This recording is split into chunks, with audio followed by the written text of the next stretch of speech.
The 54th edition of the Ravenel 24 Hours of the Nürburgring begins at 3 o'clock on Saturday. But a couple of days out from that, we are busy in standard qualifying for not only the SP9 cars and those other cars eligible for top qualifying tomorrow morning. But the crucial thing is that during qualifying 2, this is the night practice and qualifying, if you like, and qualifying 3 tomorrow, all of the other categories and classes will have their grid order decided for the 54th edition, the 2026 running of the 24 Hours of the Nürburgring. So incredibly important to try and get some good times in, but also data related to a wet track, which is certainly what we have on the Grand Prix Strecke and for certain segments of the Nordschleife as well. So it's risk versus reward for sure. But it's also a good way to test out what visibility is going to be like in the darkness hours, particularly with a lot of spray if you're caught up in traffic. Thank you for tuning in. My name's Johnny Palmer, and I'm joined for this segment of our broadcast of Qualifying 2 by Joe Bradley. We're live and free around the world on RS1, part of the Radio Show Limited network of channels. And, well, in the period between these cars last being out on track and now, I'd rather hope for a bit of improvement from the sky. But it's much the same. It's become a bit more consistent as well. And again, we've talked about in previous years, the fog affecting the Grand Prix Strecke. Well, there's a lot of rain at the moment in this.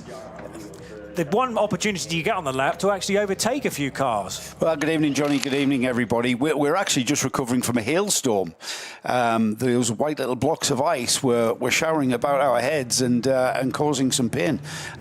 It's a very, very wet track. I think tonight's session is going to be, the teams are going to have a bit of a jobs list, refinements on headlight adjustment and lighting adjustments on the front of the car to enable the drivers to see where they're going.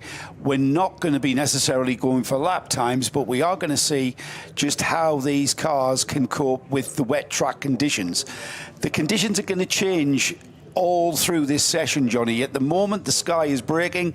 The black clouds are going off. I say the sky's breaking. There's further black clouds on the horizon. The way that the weather builds up here, we're in the Eiffel Mountains, remember. We're quite high up, and it's a very large forest, and it's flipping freezing. This is not why we come to Germany. We can see our breath when we talk, and that's just in the studio here. Yeah. Outside, it's even colder. And then when the sun goes down, guess what? It doesn't just get dark, it gets even colder. So put your big coat on. It looks like the wind direction's changed quite dramatically as well. I seem to remember those flags waving in completely the other direction yesterday. That was a headwind start-finish straight, and then it's almost now a tailwind for the cars completing a lap, and therefore down the Dottinger Ruhr as well, which will help them, of course. If you get in the tow of another car, then a bit of wind behind. Actually, no, that works in reverse. You want the headwind, don't you? So that the tow is then magnified, so it doesn't really help you a great deal. The other thing I love about this event is the mixed tyre manufacturer, and the two Mercedes, the Red Bull car and the Ravenel car, numbers 3 and 80, going on to, unsurprisingly, treaded Michelin Pilot Sport tyres. But with other cars in that top class on different rubber, admittedly the Red Bull-backed Lamborghini is not one of them, but we have certainly some SP9s on Pirellis, others on Yokohamas, others on Goodyear. So there's a real mixture, and I by no means got to the end of a long list of different tyre manufacturers. And what is the state of the design of wet tyre that all of these tyre companies are bringing to the ring this weekend? Because that is where the race could be won and lost. Don't be fooled, by the way, by the Falcon branding that is carried by all of the cars in this event, because they are an event sponsor. So you might spot Falcon on the top of each of the wheel arches of the cars. That doesn't necessarily tell you that that is the right tyre that they are running on. Some are Falcon shod, but that BMW, for instance, is on Michelin's. The 500 Manhattan wheels entry. The other thing that I kind of lose track of, despite covering the Nürburgring Langstrecken series through the course of the year as well, but it's not until you get the opportunity to plunge into the various garages, and we're very lucky enough to have media passes that enable you to do that, and you stumble across a garage that has 6 and sometimes 7 cars within it, and there is barely room to squeeze between each of the wings and the bumpers of those cars. So goodness knows what it's like to actually work on some of this machinery when you're having to haul pretty large jacks, high jack stands, wheels, and then things like brake discs and calipers as well. There's no space if all the cars are still in the garage. It would ruin my OCD of keeping a tidy garage, Johnny. It's absolute chaos down there. We talk about recalibrating our minds to cope with the kind of racing we're going to see on such a, it's a 25-kilometre track, and we've got to recalibrate. It's not what you would call a conventional racetrack. This is quite unique, the Nürburgring Nordschleife. There isn't any track like this in the world. The nature of the track, the way that we go racing in the Nürburgring 24 hours is again a unique way of going racing.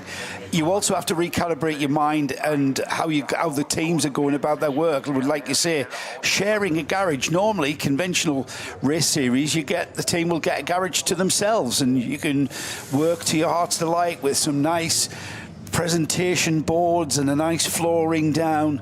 Cleanse your mind of all things that, because you walk into any garage, you can barely walk around the cars, let alone take their wheels off.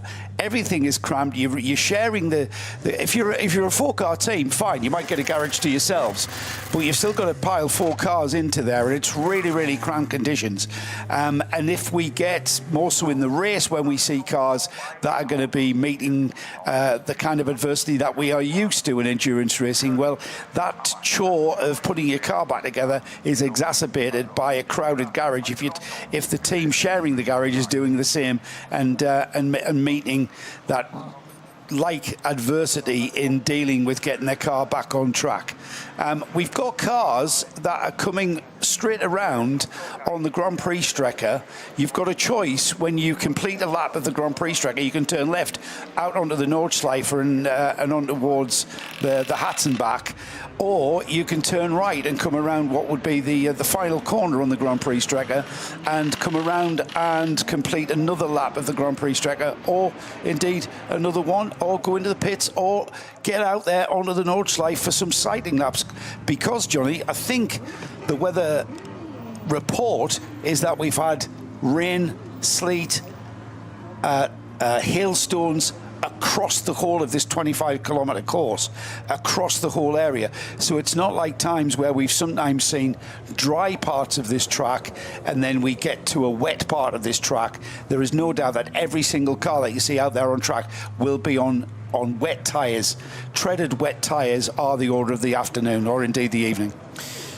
We do now have an updated entry list, and I want to say this is a final entry list as well. It was issued at 18:30 this evening, but crucially the date on it is the 14th of May, so we're much, much closer now to a full list of participants, 161 cars. But the more crucial thing is that a lot of the gaps as far as the driver lineups are concerned have now been filled in.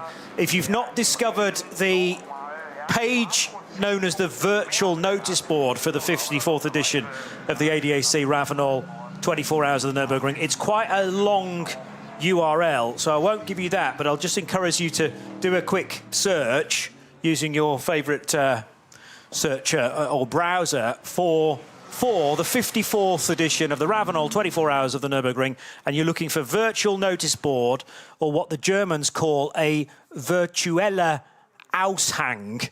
And on there is a great old list of various bulletins, including Bulletin 37, which is the latest edition of the list of participants in number order. They do a version in the class order as well, but if you prefer it in number order, Bulletin number 37, open that up, get it printed off, and that should have all of the latest driver changes. I've got a digital version of it in front of me, so I should hopefully be able to keep you updated in returns of actual drivers in actual cars rather than just ideas to this point. And we're concentrating in the early phases of qualifying 2 on the Grello car 911, which has Kevin Estre, Ayanchen Guven, Preining and Campbell in the cars. So that is, of course, Thomas Preining and Matt Campbell of Australia in the 911. And then the next job I need to tell you is who is at the wheel of that car right now, setting purple times, but that will just be for this individual session. And the 911 is being driven by Kevin Estre, the man famous for that line, pass on the grass, Kevin Estre. So, yes. Which is good news, Johnny, if Kevin Estre is out there on track, because there was a rumour circulating that he'd had a little bit of an off on his mountain bike whilst out training. OK. That turns out to be complete and utter nonsense. Well, so great to see him out there. I was talking only just a short while ago that the fact that there is now a junior Estre racing, and I think in Porsche One Make racing as well, following in his father's footsteps. So it might be junior Estre out there who signed a quick deal, but no, it's categorically not. It's Kevin Estre driving this fabulous car, and the Grello machine has already potentially been in some wars, because at the end of the Grand Prix, Strecker, it was dicing for road position with the 24 Porsche, and they were heading through Sabine Schmidt's curve and then Hatson back, and eventually able to clear the 24 Porsche just before the run down towards Flugplatz. We have plenty of other news as well, by the way, that has emerged from qualifying one. So, first of all, there was a big crash involving the 900 Porsche, which was suffering from a mechanical failure and then a fire for the Black Falcon Team Zimmermann Porsche. That car stopped at the side of the racetrack on the Grand Prix circuit. Driver got out and stood in the gravel, trying to beckon marshals towards it to put the fire out. And as the driver was doing that, it then got hit by the 146 GT Porsche, the all-female crewed car. And as a result, the 146 Porsche has had to withdraw from this year's race. So that is a big fan's favourite, due to run in the AT2 class. But there's just too much damage to the 146 car, whereas the 900 is, we hear, getting special dispensation from the officials, from the organisers, to run basically a new chassis in this year's race. So the 900 is going to be replaced, whereas the 146 is not going to run in this year's race. Other news, the Haupt Racing Team workshop located at Moispat, and that's just down the road along the Dottinger Hohe.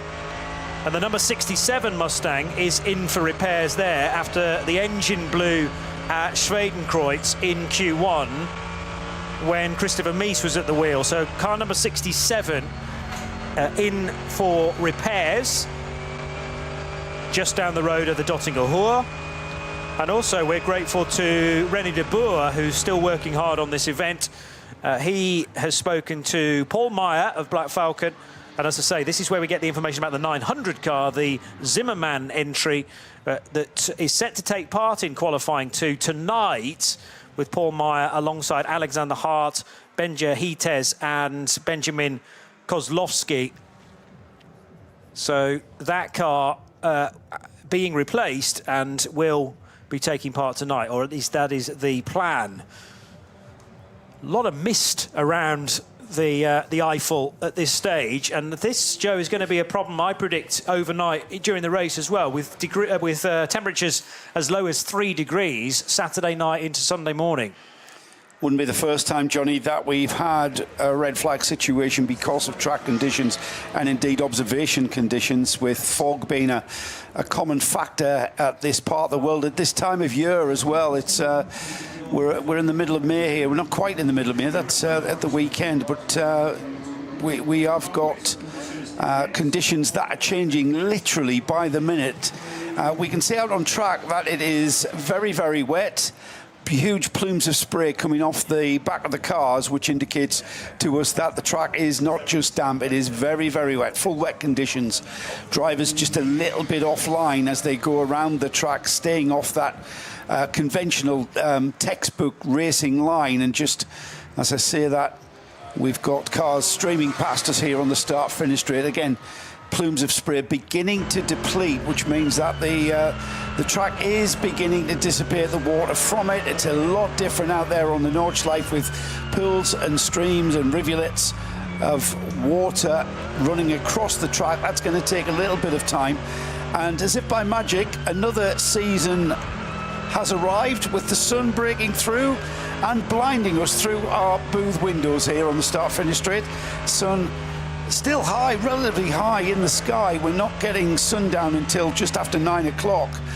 If the cloud comes, obviously the darkness will come a little bit earlier, but it's going to be after 9 o'clock before we see the sun go down and full dark conditions prevail.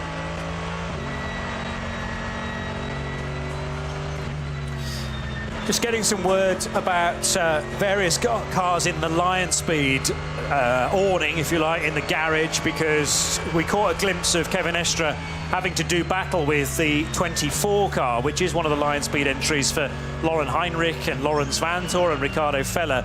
And that had an incident when Feller was at the wheel in Q1, which did some damage to the front of that car, but that's been repaired and it's good to see it back out again. It is Lawrence Vantor at the wheel. That's one heck of a strong lineup again. Lauren Heinrich, who has done an awful lot of running around here, but has also experienced the IMSA WeatherTech Sports Car Championship of late. So Lauren Heinrich joining forces with Vantor and Feller.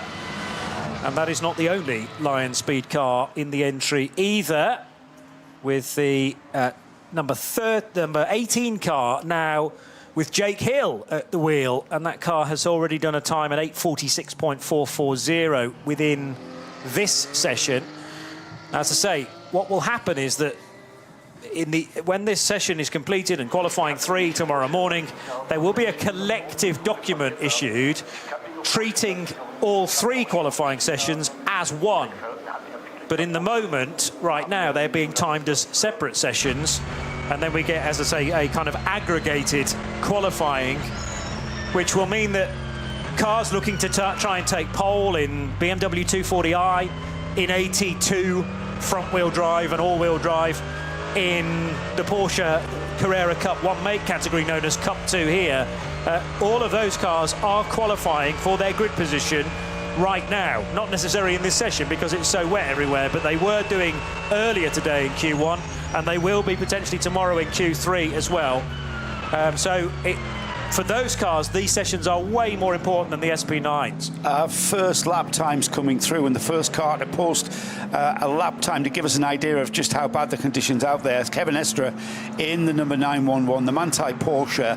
Now, considering the best time from this afternoon session was an 8 minutes 21, and 9 minutes 54 was Kevin's time. The next car through was the number 80. Now, that was the fastest car with an 8 minutes 14.9 from earlier on. Martin at the wheel of that Windward Mercedes, his time at 10 minutes 9.3. Marciello has posted a time of 10 minutes 12. He's in the number 1 BMW, last year's winner, of course. And then the number 3, Lucas Howard at the wheel of the other Windward Mercedes, and that was at 10 minutes 8. So still 2 minutes, would you believe, off this afternoon's lap times. That was their first cycling lap, however. So, but I would say, Johnny, that the conditions are so wet out there, we're not going to see massive improvements until this track starts to evolve back to dampness and through dampness. I'm not even sure, because of the drop of temperature, whether we're going to see a fully dry line even appearing around the full track. We're going to maybe have a dry line appearing on certain parts of the track, but certainly we're not going to have perfect conditions for the nighttime session. Yeah, and very rarely do you get perfect conditions around this place anyway. We're concentrating at the moment on this BMW Z4, which great to have some of the older shaped BMWs involved in the action as well. Keeping our eye out for some of the quickest cars that were out earlier on in Q1, including Raffaele Marciello in the number 1 Rover Racing BMW, by the way. And actually his time still existing at the top of the timing screen. So kind of goes against the fact that this is timed independently. It is in some circles, but thankfully I've got a screen that is telling me how they compare to times earlier today as well. That was a session that ran from 1:15 till 3:15. And the best time was set by Fabian Schiller in his number 80 Mercedes, an 8:14.957. And as Joe has mentioned, we're down in the 10-minute lap times currently. Raffaele Marciello finished earlier on in second position in the Rover Racing BMW with an 8:18.069. And then we had a Max Verstappen time in the number 3 Mercedes of 8:18.539, the car that Lucas Auer is currently driving. But Kevin Estre going purple through sector 2 and 3 and 4. But as I say, those purple times showing at the moment will be exclusive to this session rather than to Q1, because an awful lot of the track was dry in Q1, enabling that opportunity for Fabian Schiller to set his 8:14.9, which, when you consider the Grand Prix track, was very, very damp when he did that. Mightily impressive. The other thing to point out to you is that there are a couple of cars now on the scoring tower, if you're enjoying our coverage in sound and vision, that display the 3 characters TQ3. They being the number 1 Rover Racing BMW and the number 16 Audi of Scherer Sport PHX. It says TQ3 because they are already qualified for the 3rd stage of top qualifying, which will take place tomorrow. And there'll actually be 3 sessions: top qualifying 1, top qualifying 2, and top qualifying 3. And in top qualifying 3, there are 12 spaces up for grabs, but 5 of them have already been taken. And that was all down to sector times and a kind of theoretical best lap time from events that we've already had here at the Nordschleife and on the Grand Prix track. So NLS 2, NLS 3, and then one of the qualification races that happened a handful of weeks ago. And theoretical lap times, theoretical sector times were taken from those, and therefore we have a list of 5 cars that are already pre-qualified for top qualifying 3. And I'll give you the list in numerical order. The number 1 Rover Racing BMW, the number 16 Scherer Sport PHX Audi, the number 45 Realize Condo Racing with Rinaldi Ferrari is already through. The KCMG Mercedes-AMG GT3, that's number 47. And the 84 Lamborghini Huracan GT3 Evo 2, which is the entry from Red Bull Team Apt. But below that, there are 7 spots that are currently unfilled. They are just blank spaces on a spreadsheet, and it'll be Q2, top qualifying 2, that will determine who those 7 cars are. I'm not hearing you, Joe. Oh, there we sorry, go. those 5 cars you mentioned, Johnny, that effectively means this is a practice session for those 5 cars already qualified on those theoretical lap times, which of course here at the Nordschleife are virtually sort of mythical, let alone theoretical.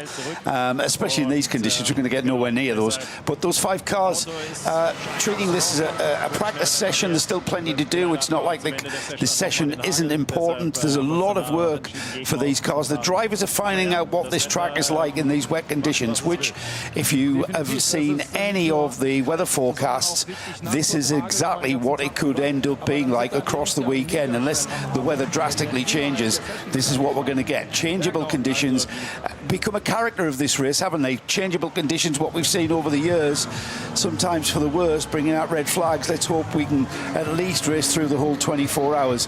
But it's going to be the drivers, the teams, the cars that stay on the good side, on the right side of good luck, really, because anything can happen here. Anything can happen here when the track is perfectly dry and consistent. It's even more so when you've got changeable conditions and just finding yourself, just out of the pits on the wrong tyres. In the wrong conditions for the tyres that you're on, it can really, really backfire on you. And it's not really down to anything you or the team have decided to do. It's just pure down to the look of the gods, really. There was a phenomenal end to this race that was very much weather-related in 2017 when Conor De Filippi, who's back again this year, Christopher Mies, who's back again this year, and Marcus Winkelhock, see above, and Kelvin van der Linde, who's also driving this year as well. That was an Audi year, but the conditions towards the end of the race, very, very damp for the first part of the Nordschleife. So Schwedenkreuz, Arenberg, down into the foxhole, just horrendous wet conditions, but the rest of the track was dry. And it was all about tyre choice going into that final stint when they were up against, I seem to remember, a fellow Audi. And almost by accident, they picked just about the right tyre for the majority of the lap. There's a lot of standing water, I've just noticed, where Kevin Estre has just worked his way through. This is now into sector 7 for the Frenchman. And he's having to, again, go off the natural racing line to deal with quite a lot of slow, and that's very much in inverted commas, slower. Nobody's going slow around the Nordschleife today, I can assure you. But the mid-category cars that Kevin's having to clear as safely as possible. But that is potentially putting him into some very large puddles where grip levels are at a real premium, and you don't necessarily know where all that standing water is until you're in it and on top of it, and potentially aquaplaning towards the scenery. So even at this early stage of the week, it feels like the risk factor is particularly high. There are drivers out there that we know are not put off by risk at all, and one of those drivers, Kevin Estre, comes to mind. Can you remember that pole lap back in a McLaren? I dread to think what year it was, maybe 2015, 2014, 2015. Kevin Estre, at the moment, perhaps the fastest car out there. We mentioned in 9 minute 54. That was his first outlap. He's about to complete his second outlap. He's gone purple, which means he's the fastest car overall. He's gone purple in sector 5 and sector 7. Not that far off him is Vantor in the number 99 Rover Racing BMW. Laurent went fastest in sector 1, and he was fastest for a long time in sector 2 until he's just been pipped in that sector by Bortolotti, Mirko Bortolotti in the number 84 Red Bull team at Lamborghini. So there's a mix of lap times coming through. The two Winwood Mercedes, they've been quick and consistent. Purple sector time for our in the number 3. That's currently gone purple in sector 8. He's just been pipped by Marciello. It's changing. I'm monitoring these sector times, Johnny, and as I speak the words, it changes before my very eyes. So these conditions, you can see by the amount of water that's on the track as well. You can see, because there's no rain at the moment and the skies are, I'm not going to say clear, but breaking, that water is dissipating and the track is evolving. That pole lap for Kevin Estre in a McLaren, a Door Motorsport entry, was actually 2014 when he did an 8 minutes 10.9. So to give you some context, what are we now, 12 years on from that, and still the best time so far today is 4 seconds slower than the McLaren time in 2014. But in fairness, it's not like-for-like conditions. There's now a few more cars head through Galgenkopf and onto the Dottinger Hoor. Maxime Martin is at the wheel of the number 80 Mercedes, which remains the fastest. That was a time set by Fabian Schiller. But Maxime Martin, who is back regularly with AMG, now getting his chance to do a couple of laps, as you must do in any of these 3 qualifying sessions. Marciello's just gone through in a 9 minute 50.8. He's currently second from this afternoon's time. However, that man, Kevin Estre, he is absolutely on fire out there. The number 911, the 911 numbered Porsche from Manthey, 9 minutes 38. That's how much quicker he is. At 9 minutes 50 is the second fastest time in that top section of this field. But Kevin Estre is absolutely on fire and finding grip from somewhere no one else can. Just going to search through the supplementary regulations for this event to make sure that we're on top of who needs to do what during a night-time run as well. Article 8.7 says minimum laps during qualifying, and that is all the drivers must complete the minimum of 2 timed laps during qualifying 1, 2, 3. Now, what it doesn't necessarily make clear is whether you have to do that in each of the 3 sessions. I'd be very surprised if that is the case. It's going to be 2 time sessions in qualifying 1 and or 2 and or 3. But the interesting thing about this session, of course, is that it's held in darkness hours because it runs through till 11:30 tonight. There are a minimum number of laps that you have to do during the race. All drivers must complete the minimum of 15 laps during the race itself. If the race is interrupted for more than 2 hours, each named driver must complete at least 1 race lap. So that's a sort of accepting clause within it. But the next thing I'm trying to look for is the night hours and whether there's anything you have to do within this session, therefore, to be again qualified for the race. So bear with me on that, Joe, as the number 44 Falcon Porsche comes out of Tiergarten. No option again, just like earlier on today in qualifying to access the pits immediately out of Tiergarten and Hohenrhein. You have to stay on the racetrack, do a lap of the Grand Prix circuit, and your only way into the pits is using the Hyundai hairpin to then come into pit lane. I call that the back door. It's a back kind door of like as going well. in the back door, isn't it? Yeah. And the other thing is you have two options at that point as well. You could stay out and just do another lap of the Grand Prix track, so just keep lapping the Grand Prix track all the time, or you come in the back door of the pits. Yeah. Yes, you sometimes get that with cars that are just wanting to test something. They've maybe repaired on the car, so they'll go out, they'll do a couple of laps of the Grand Prix track and then head out onto the Nordschleife or indeed come back into the pits. So we're seeing all of that. Times are coming down. We've still got that 9 minutes 38 from Kevin Estre. That's the current quickest time of this session so far. The rest of the field into the 9-minute 50s. We've got Maxime Martin last time by 10-minute 9. He's kind of cooled off a little bit, showing yellow sector times. He's in sector 7, sector 6 or 7 at the moment. Purple sector for Estre in 3, sector 3, 1 minute 14.9. That's how long that sector is. And then in the longer sector 5, a 2 minute 6. He's still massively quick. He's 2 seconds quicker than Martin, who's currently in the number 80. Remember, that's the number 80 with top of the timing screens from this afternoon's lap time of an 8 minutes 14, which I'm afraid we're going to get absolutely nowhere near. Even towards the end of this session, if it doesn't rain again, this track is going to take some evolution to come back to that state. So we are monitoring their lap times, and this, Johnny, is more of an indication of the sort of pace I think we're going to see from these cars and driver lineups, more so in the race at this time of night on Saturday evening.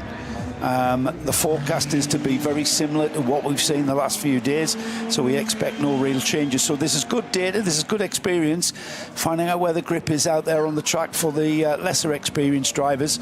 And of course, let's not forget as well, you mentioned earlier on this afternoon, the Hatzenbach section of this track, that has been completely resurfaced. And it was who was it that mentioned it? Both Alexander Sims and Ben Green, his teammate, yeah. Yeah, they both said that it was smoother, not necessarily grippier. No, it's ironed out one or two of the bumps on Hatzenbach, but I said, oh, nice grip levels as well, and they went, well, not really. But not that they've necessarily had much experience in the drier conditions. There would have been at least an NLS race that was dry through there, I would have hoped. But noticeable grip, it's not really there. But as I say, it's one of the newer bits of asphalt. As to whether it's brand new is a different story. I can shed a little bit more light on qualifying, and qualifying 1, 2 and 3 sessions. So only cars having successfully passed scrutineering and displaying the appropriate sticker can take part. Well, that'll make sense. All, and the word all is in capital letters, all the drivers must complete the minimum of 2 timed qualifying laps during qualifying 1, qualifying 2, or qualifying 3. So you don't necessarily have to be in Q2 tonight and therefore be doing night laps. All drivers which are entered for 2 cars must complete the minimum of 2 time qualifying laps on each of their 2 cars. So there are a number of drivers entered into 2 vehicles, and you've got to do 2 laps in each, therefore. And then qualifying 3, that's where there's a bit more of a caveat regarding tomorrow's top qualifying. But I'm still struggling to find anything that absolutely stipulates you must run in night quali to become used to the conditions, which is a surprise, I have to say. We've had nearly half an hour, by the way, of this 3.5-hour session. It's Johnny Palmer, Joe Bradley, and now getting into position, Bruce Jones for the next hour or so. Grip levels really at a premium now, as both this Ferrari and Lamborghini are proving through Hohenrhein, Bruce. I've thoroughly enjoyed watching the first half hour or so of this, with the light falling, and some of the scenes the cameras have been catching are absolutely encapsulate what the Nürburgring is about. Long shots, trees, rain, spray, difficulty at every particular corner. It was really picking up on what you were saying about the small areas like Hatzenbach being resurfaced, and never is the track the same. Just getting images of Franz Conrad himself. How many times, how many race meetings has he been here across, 50 years? But every single time, because of a drop in temperature, change of wind direction, it's a different occasion. You found that, Joe. Yeah, a big fan of this race is our friend Darren Wood. He's been to this race many, many times. Hasn't come here this year. He reminds us that if it gets warm just a little bit, it gets foggy. However, it's not forecast to get a little bit warm at all. It's forecast to get colder. So that might be the saving grace here. It could just. They're forecasting 1 degree overnight between Saturday and Sunday. So think of the campers. That might keep the fog away. Yeah, think of the campers, but that might keep the fog away. Yeah. But the campers don't sleep, Bruce. They stay out around the campfires, don't they? Yeah, well, they talk a big game. Can they make it to Sunday morning? But it's also, when the temperature is much colder, it takes a lot more out of you for camping. So you're just, burning that energy to keep warm. But still light in the sky. It's been a very grey day with flashes of sunshine, but it chops, it changes, and every single lap is getting a little bit drier for now. But what's it going to be? We've still got plenty of time till 11:30 tonight for things to change. So teams are rotating their drivers through, but every single lap they're finding different degrees of grip. You said earlier, I'm very glad I'm in the commentary box. Yeah, I am. I absolutely am. And Will Murdoch, a lad I know who was racing in the NKC last weekend, he's out at Aden now, and don't think he got anywhere near as much rain as what I've just described here. Certainly not hailstones. So just at Aden now, they haven't had hailstones, and he's saying it's not as wet as what we've got here with, plumes of spray coming off the backs of these cars. But great to have you along, Will. You're obviously... Let me know what your conditions are and where you're staying, etc. Because my heart will go out here if you're in a tent, mate, in one of the quagmires of a campfield here. All part of the atmosphere, though, isn't it? Yeah, and if your one really good piece of waterproof clothing is the last thing you put down at home before you left the front door, and it's still there. Dear. Yeah, you'd have been finding somewhere to buy some more. Just witnessing some of that Kevin Estre action over the curbs, down at the Haug hook as well, the first few corners of the lap. He's not shying away from mounting the car up some pretty high curbs, over the painted white lines as well.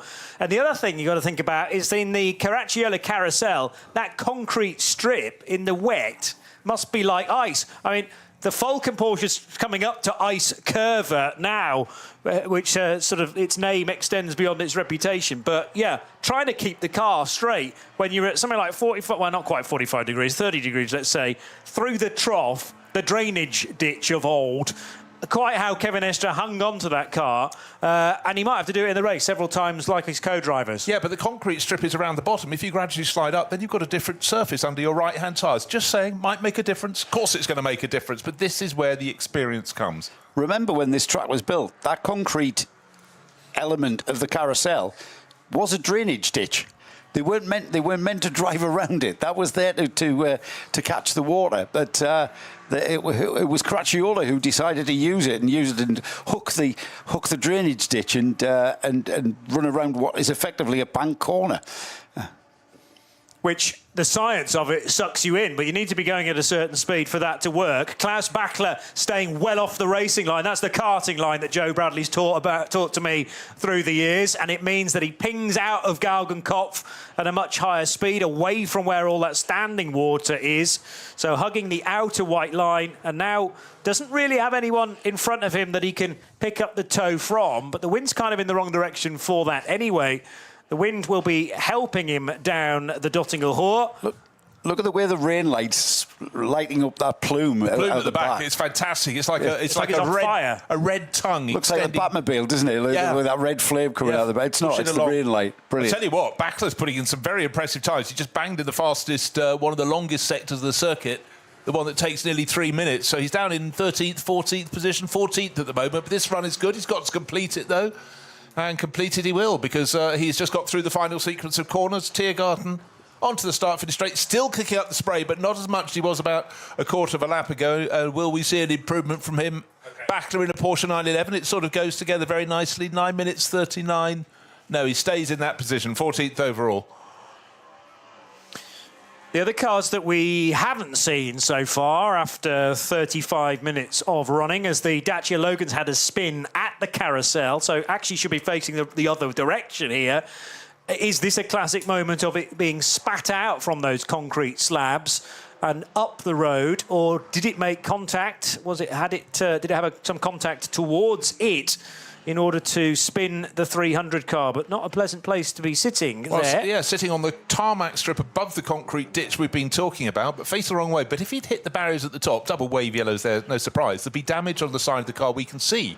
Because we're seeing the side that would have been on the uphill side through the corner. The next gaggle of cars, they come up the crest. Of course, you're fairly unsighted as you come up the hill from the Stahlstrecke up to the carousel. They come over the rise, they're trying to do some braking on wet concrete. That's working really nicely, isn't it? But he's still sitting there. Marshall's earning their keep. This is Christian Geilfuss, by the way, one of 4 Germans driving this car, along with Oliver Krieser, who I'm sure is a name that you will know well if you've followed this race for a few years. But if he was on another part of the track, he'd just be able to turn around using the inside curb. However, if he turns towards the inside of the corner, he's off. He's going to nose down the drainage ditch that is the concrete carousel.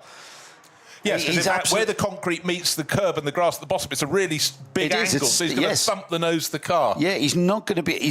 I don't know. I actually don't know how he's going to get out of that. He's going to have to do an Austin Powers kind of reverse 74-point turn using just the tarmac bit on the flat top of the thing.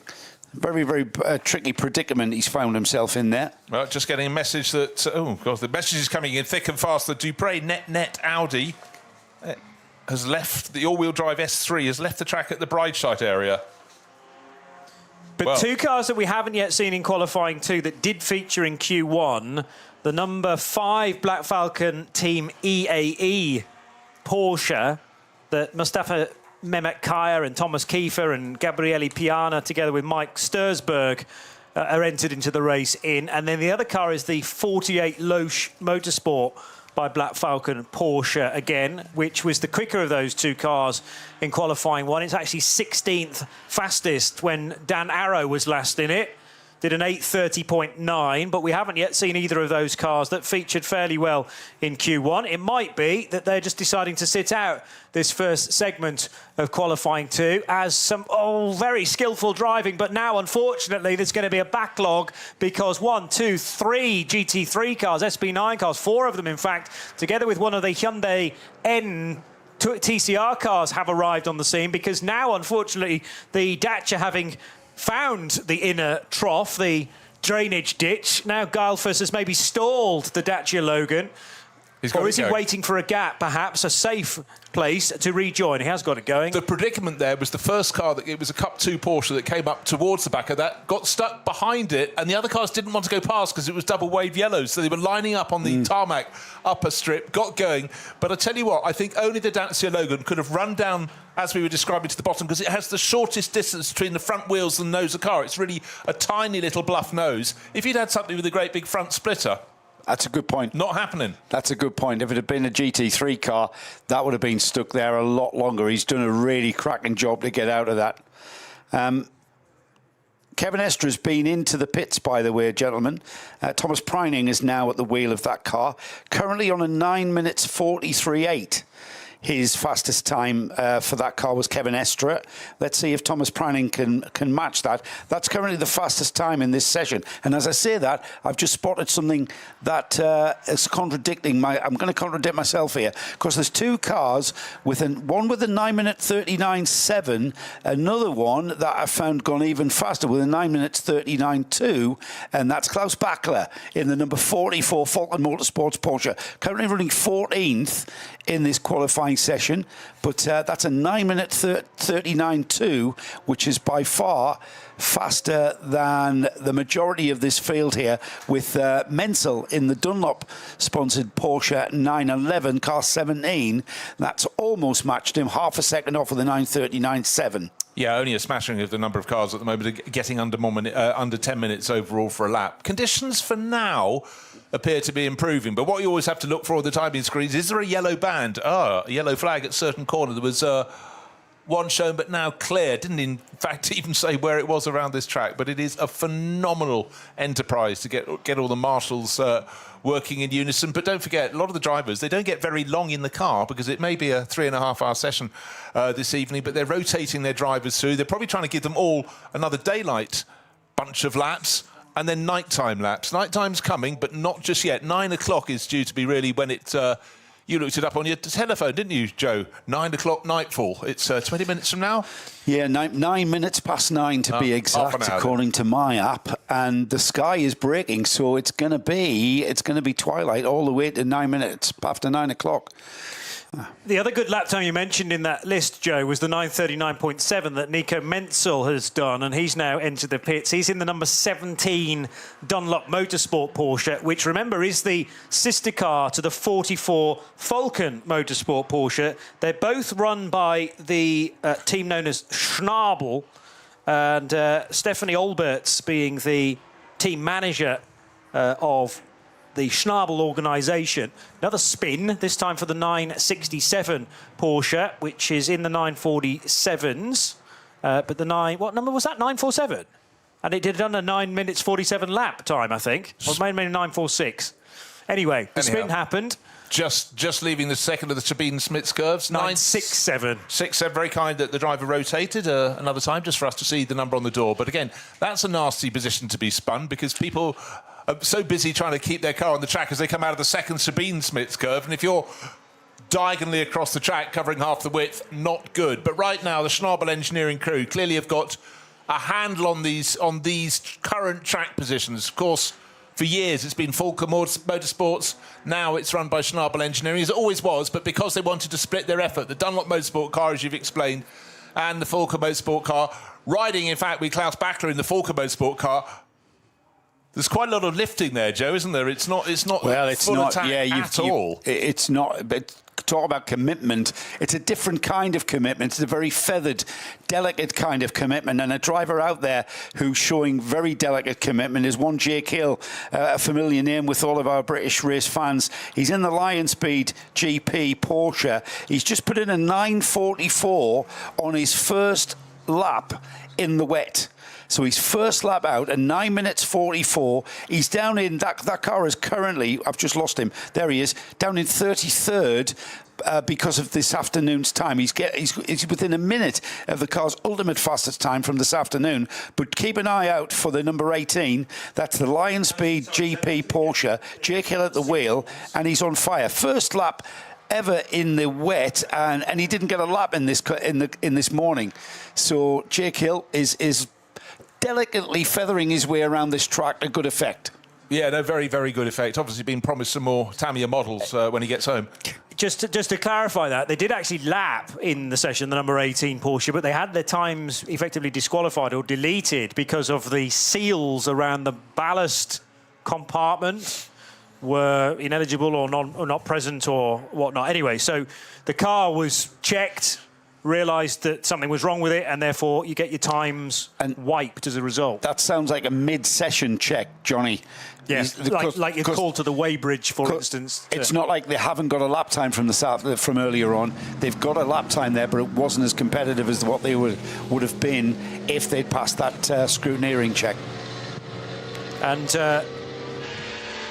funnily enough, a certain Simon Hill is making the point to me that Jake, in his first ever wet lap around the Nordschleife, P2 in the session, and only Kevin Estes was quicker. So that's not bad for finding your feet very early on. And we're looking forward to seeing how that car will go, not only in the hands of Jake, but everybody else in car number 18 this weekend. Patrick Kolb is part of that lineup, together with Max Hoffer and Kyle Tilley as well, the Lion Speed GP number 18. Here's Klaus Bachler, purple through not the longest sector, because that is tricky to do at the moment in these current conditions, but he has gone quickest through one of the long sectors, sector 5, 2 minutes and 5 seconds. He'll have to complete the lap, as everybody does need to do in qualifying 2. And whips across the line with potentially an improvement. The question is, no. The problem is the other sectors are just a bit too wet. Yeah, now just before this session, when the official entry list was sort of the latest version of the entry list came out, I started making changes. Obviously, with 161 cars, there may be a few. There didn't seem to be too many until I got to the halfway point in the numbering system. But the higher the number, the fewer cars in the top class were there to be found. Eventually, I reckon it was about 65 changes. And Max Hoffer was one of them, who came as a late entry into the car that he's sharing with Jake Hill, Patrick Kolb, and of course Kyle Tilley, the man who sort of put that deal together. So there's a lot of horse trading, but particularly in the sort of cars of lower performance. A lot of them come here with just 2 names on the entry list, and suddenly in the blink of an eye they've got rid of those and got 4 completely new drivers. So quite a lot of ink on my page. We'll have to go through and sort all those tomorrow. But again, it's just typical. A lot of people come here just looking for a drive, haven't got one in advance, but they know some doors are going to be open at some point. There's certain parts of this track that we can see, and we've had information from Will Murdoch out at Ardenau. We've got Matt Riddles telling me it hasn't been hailstoning or raining much where he is. I forget where he said he was. All fans that have been part of this race. And we can see where the less wet parts of the track are now becoming damp. They're now becoming damp, and dare I say it, before we see get to the end of this session, if the rain stays off, and that's a big ask looking in that sky, we might see some parts of this track that are going to be seeing a dry line forming. So interesting the way this track's evolving, and it's all about being on the right part of the track at the right time to optimise a lap time. We're not going to get anywhere near this afternoon's, though, are we? No. But what I was interested in is whether Klaus Bachler's lap that he'd just done was quicker than the lap time that he'd already done in this session. And as soon as 16 seconds down. Yeah, OK. So the times are extending, unfortunately, rather than going the way we would prefer. Conor De Phillippi was in 2 minds there, whether to overtake this Aston Martin or not, which had a big twitch at Hatzenbach. And I'm trying to work out, is it one of the Pro Sport cars? Yeah, I think it is. Again, I can only see the back end of the car in the shots. Another car out on the track really starting to pick up pace is the one that's had so much interest. It's the BMW M3 Touring, so effectively a BMW M4 GT3, but reimagined. And obviously the M3 Touring is a shape, and it was at one stage early this afternoon running in SPX rather than SP9. It was the quickest car of the lot. It's actually one of the Valkenhorst Aston Martins, which runs on the Pirelli tyre, and that was the BMW Touring then driven by Conor De Phillippi, who has now got through in the number 81 SPX entered car. This is a quick BMW though, because it ended up finishing qualifying 1 in 12th position, and SPX is one of the categories that's eligible for top qualifying and potentially top qualifying 3 as well. Right, track conditions might be getting marginally worse, but Jake Hill, other people were losing about 10, 12 seconds, maybe traffic, maybe the weather getting worse. Jake Hill on his next flying lap was only a few seconds down on his first one, so that's actually probably even more impressive. I actually think that's very hard to judge. Visually, we can see the track getting drier. I think that's more traffic. Yeah, there's an awful lot of traffic. The reason why we're getting a difference in lap time and a slower lap time is getting through the traffic, and that's always going to be a factor. But there is certainly, if we look on the Grand Prix track, that there's a dry line beginning to be very apparent. Yes, there are still damp sections. Yes, it's still not brilliant, but it's certainly different to when we were first out there at the start of this session. Slightly off the road there was the Christopher Haase-driven 16 Scherer Sport PHX Audi, again on the Grand Prix Strecker, so thankfully there's quite a lot of runoff there, but also he whacked the curb on the exit, so got to be careful not to be doing that too often. Here are the defending champions then of the Ravenel 24 Hours of the Nürburgring. The win went to Rover Racing, and that's the reason why that car carries the number 1 into the 2026 edition of the race, with 3/4 of its driver lineup retained year on year. So they found a good mixture. It's actually Jordan Pepper, the one that wasn't in the winning quartet last year, that's just brought that car in to pit lane. It's such a programme they have to get through. 3.5 hours to play in the evening, but nightfall is coming, conditions changing with every lap. the fact you have to rotate drivers through. The fans still running through their own programme. Just seen a bit of wife carrying it out there. It's normally an event in Finland in the summer. But anyhow, yeah, I think, Joe, you are entirely right. At certain parts around the back of the circuit, it's getting closer. But I tell you what, this is when I admire the craft of the drivers the very, very most. Full rain is one thing, full dry is another. Light falling, and the confidence of someone who's an expert like Klaus Bachler. He's been a superstar for, 15 years in Porsche 911s, maybe slightly more. The way he's happy to go right to the edge. Anybody else will go, I could cut myself a bit of slack here. It's only practice for the SP9 class. It's not defining anything for them, but he is absolutely scary, isn't it? Pushing. The other thing is, because of this multi-class racing that we've got, and we're getting towards the time, Johnny, when I'm going to give us an idea of who's leading in the other classes. You have to move offline. You have to move off the ideal drying line, and you then go onto a full wet offline in some areas on this track, which will cost you lap time, but also will it have much of a cooling effect on the wets? It will have for just a minuscule amount of time, and then as soon as you start putting some energy through them, that heat's going to build up again in the wet, isn't it? Another little factor just caught my eye that is changing for the drivers as it becomes darker. Suddenly the effect of lights from the campsites is something. I thought, what's that I see up ahead as we look towards Starstracker? Is that a flashing yellow screen or something? No, just someone's campfire, maybe their tent going up. Yeah, indeed. And the thing is, you're going to have to get used to installations being built whilst you're in this session and probably into tomorrow, and probably being torn down at some stage on Sunday morning as well. Well, it's always like, I'm trying to think which driver it was in the 60s or early 70s. His turning point to a corner was this bush in the field, and about the third lap round, he went past and the bush wasn't there. It turns out it was a sheep.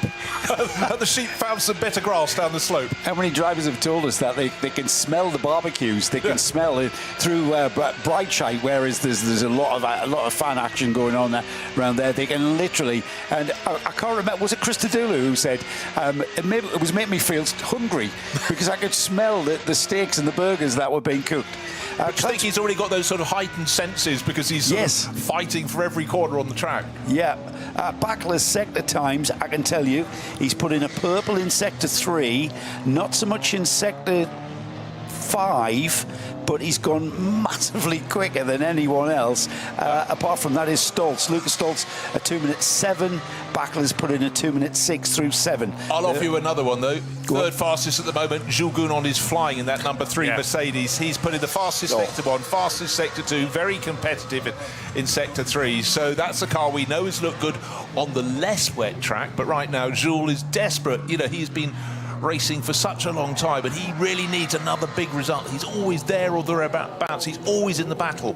But some drivers seem to have this ability, like Kelvin van der Linde, 3-time winner here, to come away with the trophy. But Jules would definitely want this. And I see on the late editions, his girlfriend Michelle Gatting's got a late entry for the events. And, really?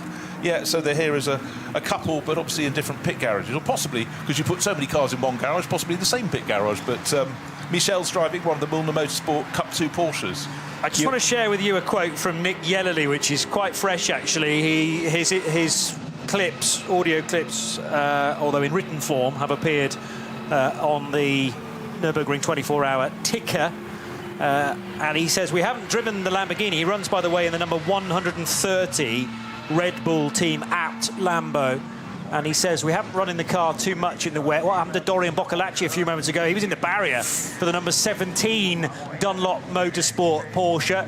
And that was a big squirm. Just trying to work out where that was. He's only just taken it over, actually. OK. It was out in the hands of one of his teammates. I'm trying to remember who was at the wheel at the time. So was that Flugplatz, maybe, coming out of that awkward right-hander and then the run down towards Schwedenkreuz? I'd need to be able to just witness precisely what happened and when again, to be fully sure.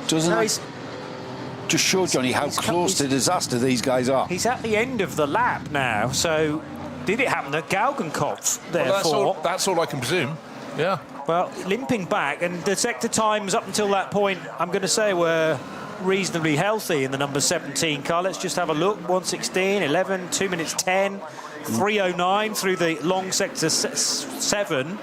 So, yeah, it's more likely to have happened towards the end of the lap, having just caught the back end of that incident.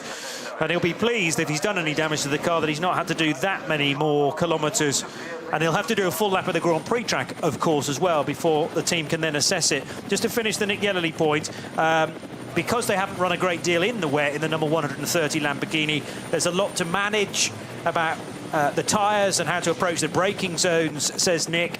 I've only had 2 laps so far. The last time I drove here in the rain was either 2022 or 2023, and overall though, I have a good feeling and I know what's required in these conditions, but relatively inexperienced in a huracan that he is placed in this weekend for Red Bull Team Apt. Joe, you were talking about class leaders, not leaders, quickest times within classes and categories, considering we are in proper qualifying for those particular cars, or do we wait for a bit longer? I don't know. I don't know. It's really exciting out on track. All right, fine. We'll stick with it. Jules Gounon. Yeah, I mean, let's keep an eye on Gounon. Well, lights are flashing. He comes up on a Cup 2 Porsche, passes it. It's a Cup 3 Porsche, passes it with ease, but he just wants to make it absolutely clear.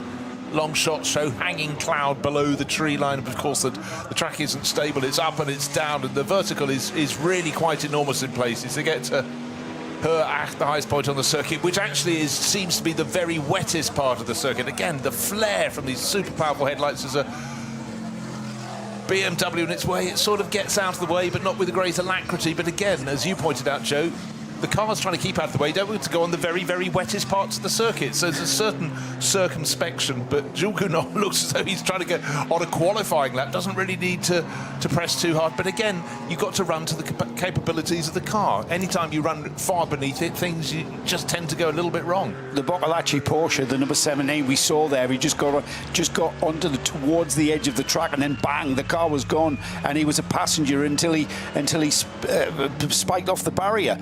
Luckily for him, the barrier was really close to the edge of the track. I think if that car had gone, if that was a 20-metre grass runoff, he would have gathered momentum on the grass, would you believe? It was the fact that he was able to bounce the car back onto the track that was beneficial to him. Just basically sliding. It was an oblique angle of attack. Yeah. The barrier was bending in its arc. That was fine, right? So Jules Gounon has got out of Galgenkopf. Now he can actually relax for the first time and just keep accelerating along the Dottinger towards the end of the lap. But his times were good early on. I'm waiting to see what the lap will be completed with. But the fastest times, we've had 2 drivers within the last sort of 20 minutes doing a 9:39, haven't we? But since then, conditions do appear to have got a little bit worse. But certainly Jules Gounon getting very, very stuck in. Actually, again, with a long shot, you start to think the car's slowing down a bit. It's not at all, but certainly for once, he's got clear track, because around the twistier parts, as you travelled sort of through the Stefan Beloff S and towards the end of the lap, he was getting traffic, but clean run through Tiergarten for him. He's become one of the stars, hasn't he? The superstars of GT sports car racing, Jules Gounon. I mean, we're old enough to remember his dad, Mark, of course. But Jules Gounon is the real deal out there in a GT car. Yeah, but what Jean-Marc did was gave him minimal time in single-seaters. 1 season in Formula 4, came second in the French Championship. That's 2013. European Formula Renault. Bit of French Porsche, get a roof over your head. His father said, basically, I'll pay for 1 season of single-seater racing. Mm-hmm. Lucas Stoltz has had a spin on the Hatzenbach. That explains now why there were yellows at Hoogeiken. I was peering across to Bruce's track map just to remember precisely where Hoogeiken is, but it's between Hatzenbach, the end of Hatzenbach, and Kiddelbacher Hoor as you go towards Flugplatz, all on his own. Yeah, basically, if you start getting things wrong at Hatzenbach, the corners come at you so quickly, you're on the wrong line for the subsequent corners, and Hoogeiken is where you can, for the first time, you can start to straighten it out a little bit. And whenever you walk this circuit, we do go down as often as we can towards Hatzenbach when the cars are on circuit. If we're not in the box, the proximity of the barriers is what really gets me, and it is a real escalation. Slightly wrong, even more wrong, bang is effectively, that's a paraphrase, but that's how it goes. But it just opens out very slightly. You turn right, you go downhill, then you sweep left, and then the track rises because it goes over one of the public roads underneath. So there's a bridge where the racetrack crosses one of the public roads that accesses the inside of the circuit, where there are then many villages as well. We've actually spent 1 year staying on the inside of the track, which was quite a novelty. but it just shows that if drivers of the calibre of Lucas Stoltz are getting things wrong or just testing the grip levels to their limit, then it's pretty tricky out there. It's a voyage of discovery every time you go over that brake pedal. I assure you, these are very, very brave drivers. They've got very large amount of courage, is what I was going to say. It takes massive courage out there, if you know what I mean. And that's why I like being here in the comms box, as I'm going to say, all weekend. Yeah. Even more so in these conditions. Jordan Pepper, I want to mention, because I've been trying to get him in. He's been on it. 3 sectors, 4 sectors, personal bests, and then a purple sector in sector 5. He is massively on it. Jordan currently in the number 1, the Rover Racing BMW. This is the car that won last year. They're going for consecutive championships, aren't they? Consecutive victories here. It's a big ask, especially in 2026. But he is on it with a sector 7 that has gone purple as well. Green in sector 6. Purple in sector 5 and 7.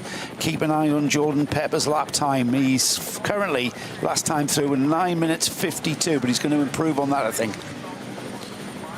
BMW on the Dottinger Hoor, clearing a little bit of traffic. And if you look to the bottom of the shot, that's the public road that runs absolutely parallel with the Dottinger Hoor as well, through Antonius Bucher. Then the much more meaningful braking area into Tiergarten, the left, right, left, and there's a squirm as well from the rear wheels of the BMW as the accelerator is applied. This is the number 1 car of Jordan Pepper, as you've been mentioning, Joe, and it's a 9:32.0, which is the quicker of the lap times we've seen most recently. Yeah, about 7 seconds quicker than anything else. Would have been better still had he not got the twitch coming out to the start-finish straight. The HWA squint, and it's the 1990s all over again. These cars, 3 of them entered in, they're known as the Evo.R. Just think of DTM Mercedes 190, very, very, very special cars, reimagined, and 3 of them. It's just such a treat. We were eulogising about them earlier, but do get a look at the stream, because they're not exactly as they were back in period, but certainly just the memory of those days of the DTM. It was just a fantastic series, and of course in subsequent years, in recent years, it's turned to GT3 class cars. I preferred it when it was a separate series for touring cars, but we look at touring cars around the world and they continue to change. You know, even the British Touring Car Championship is different this year from what's run before in terms of body shape, but certainly the big names and the big catering, that was the thing that really excited me the most. The big catering, did you say, Bruce? Oh, yes, you chose your food according to the manufacturer. They kept you could start as a slim lad. By the end of the season, you nearly needed a second air ticket. Shall we have a look at the classes? Let's do that.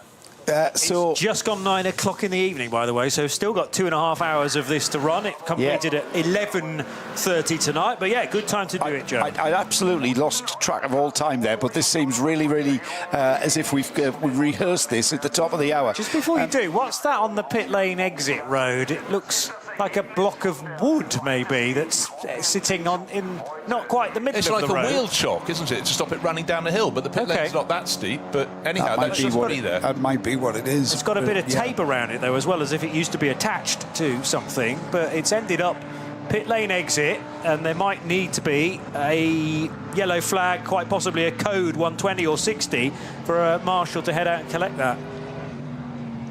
Go on. Right, this is not mine. Somebody else has said this in my ear. I've got to credit Mr. Hindhoff for this.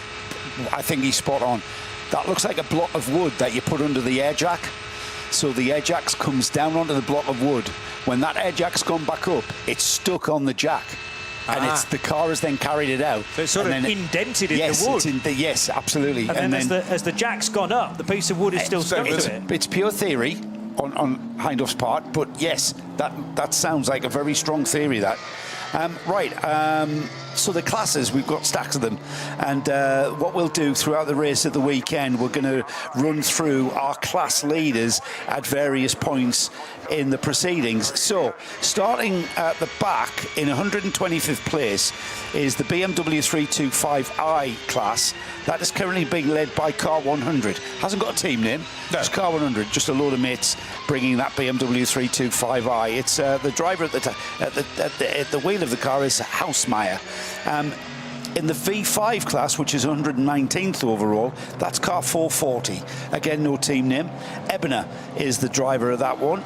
First team name to appear is in 115th spot, and that's the leader of SP3T. That's the number 10, Max Kreuzer Racing. In 105th place is the VT2 Hecker leader. That's the rear-wheel drive VT2 class. That's the number 519, the Ravenol Japan entry. In 103rd place is the BMW class. That's being led by the number 898 Volkenhorst Motorsport entry. VT2 front, that's front-wheel drive and four-wheel drive, but we don't need to mention that anymore because there aren't any four-wheel drive cars in the field. Yeah, fine. So VT2 front, they're in 99th place overall. That's the number 480, the Dupre Motorsport. In 94th place overall, the BMW M240i class. That's car number 195, the Adrenaline Motorsport team, Manhattan, Wales. Car 448, no team name, is leading V6. They are currently 87th overall. And then the SP8T class, that's being led by the number 59 Dua Motorsport. They're in 68th place overall. 65th overall is the SP7 leader. That's the Reiter Engineering number 91. And then the TCR class is being led by the number 830 Hyundai Motorsport entry. They are 58th overall. 52nd overall is the SP10 leader. That's the 888 numbered Hofer Racing by Bonk Motorsport car. And then Cup 3 is being led by the number 962 W&S Motorsport. They're in 50th place overall. Just behind them in 49th place overall is our SP4T class leader. That's the number 50 Max Kreuzer Racing. And then not far behind them is the SP Pro class leader. That's the number 992 Manthey car. They're in 47th. 43rd overall is the AT2 class leader. That's the number 632 Black Falcon team Fanatec. And then in 31st place, the Cup 2, the Porsche team, the Porsche class, I should say, 777 numbered RPM Racing. They are leading that one. AT1 is being led by the number 75 Max Kreuzer Racing. They're in 27th overall. SPX class leader, the number 81 BMW M Motorsport. They're in 12th overall. And then, of course, the SP9 class, our overall leader, the number 80 Winwood Racing. They are the fastest, I should say, rather than leader. Right, what we're going to finally find is some times are really starting to come in. I was about to say, is there going to be a yellow? Is anyone going off? Because track is definitely drying out, and the fastest first sector of anyone has been banged in by Lucas Stoltz in the Winwood Racing Mercedes. We've seen people improving their times, but not relative to how they were at the start of the session. So it's still going to be not a lot of green out on the circuit. I'll just tell you, Joe, that, you know, that's only the Hatzenbach, by the way, where this 677 Asbest Racing BMW has spun and is now trying to find a safe location to do a quick U-turn and maybe a three-point turn in order to get back into the race. But yes, to the all-wheel, the Dupre Motorsport Audi S3 Lim or Limousine is actually a Quattro. So that is an all-wheel drive car, the Dupre Motorsport car. Right. I remember that car. Nets. We've had a close look at that car last year. Yes, well-engineered piece of kit, that. It's a kind of a privateer type of engineering-wise, isn't it? And they've kind of built that car around that. So that is how 677 ended up tagging the barrier, actually, with the nose of the BMW. 677, as I say, is an Asbest Racing entry. Asbest Racing are well known to fans of the 24-hour series as well. And 677 currently being driven by one of the Neuhausers. We have several of them in the race, and not necessarily from the same family either. Michael Neuhauser. Thank you. Sharing with Marco Grilli and Thomas Alpiger and Sebastian Tauber as well. 3 Swiss and a German.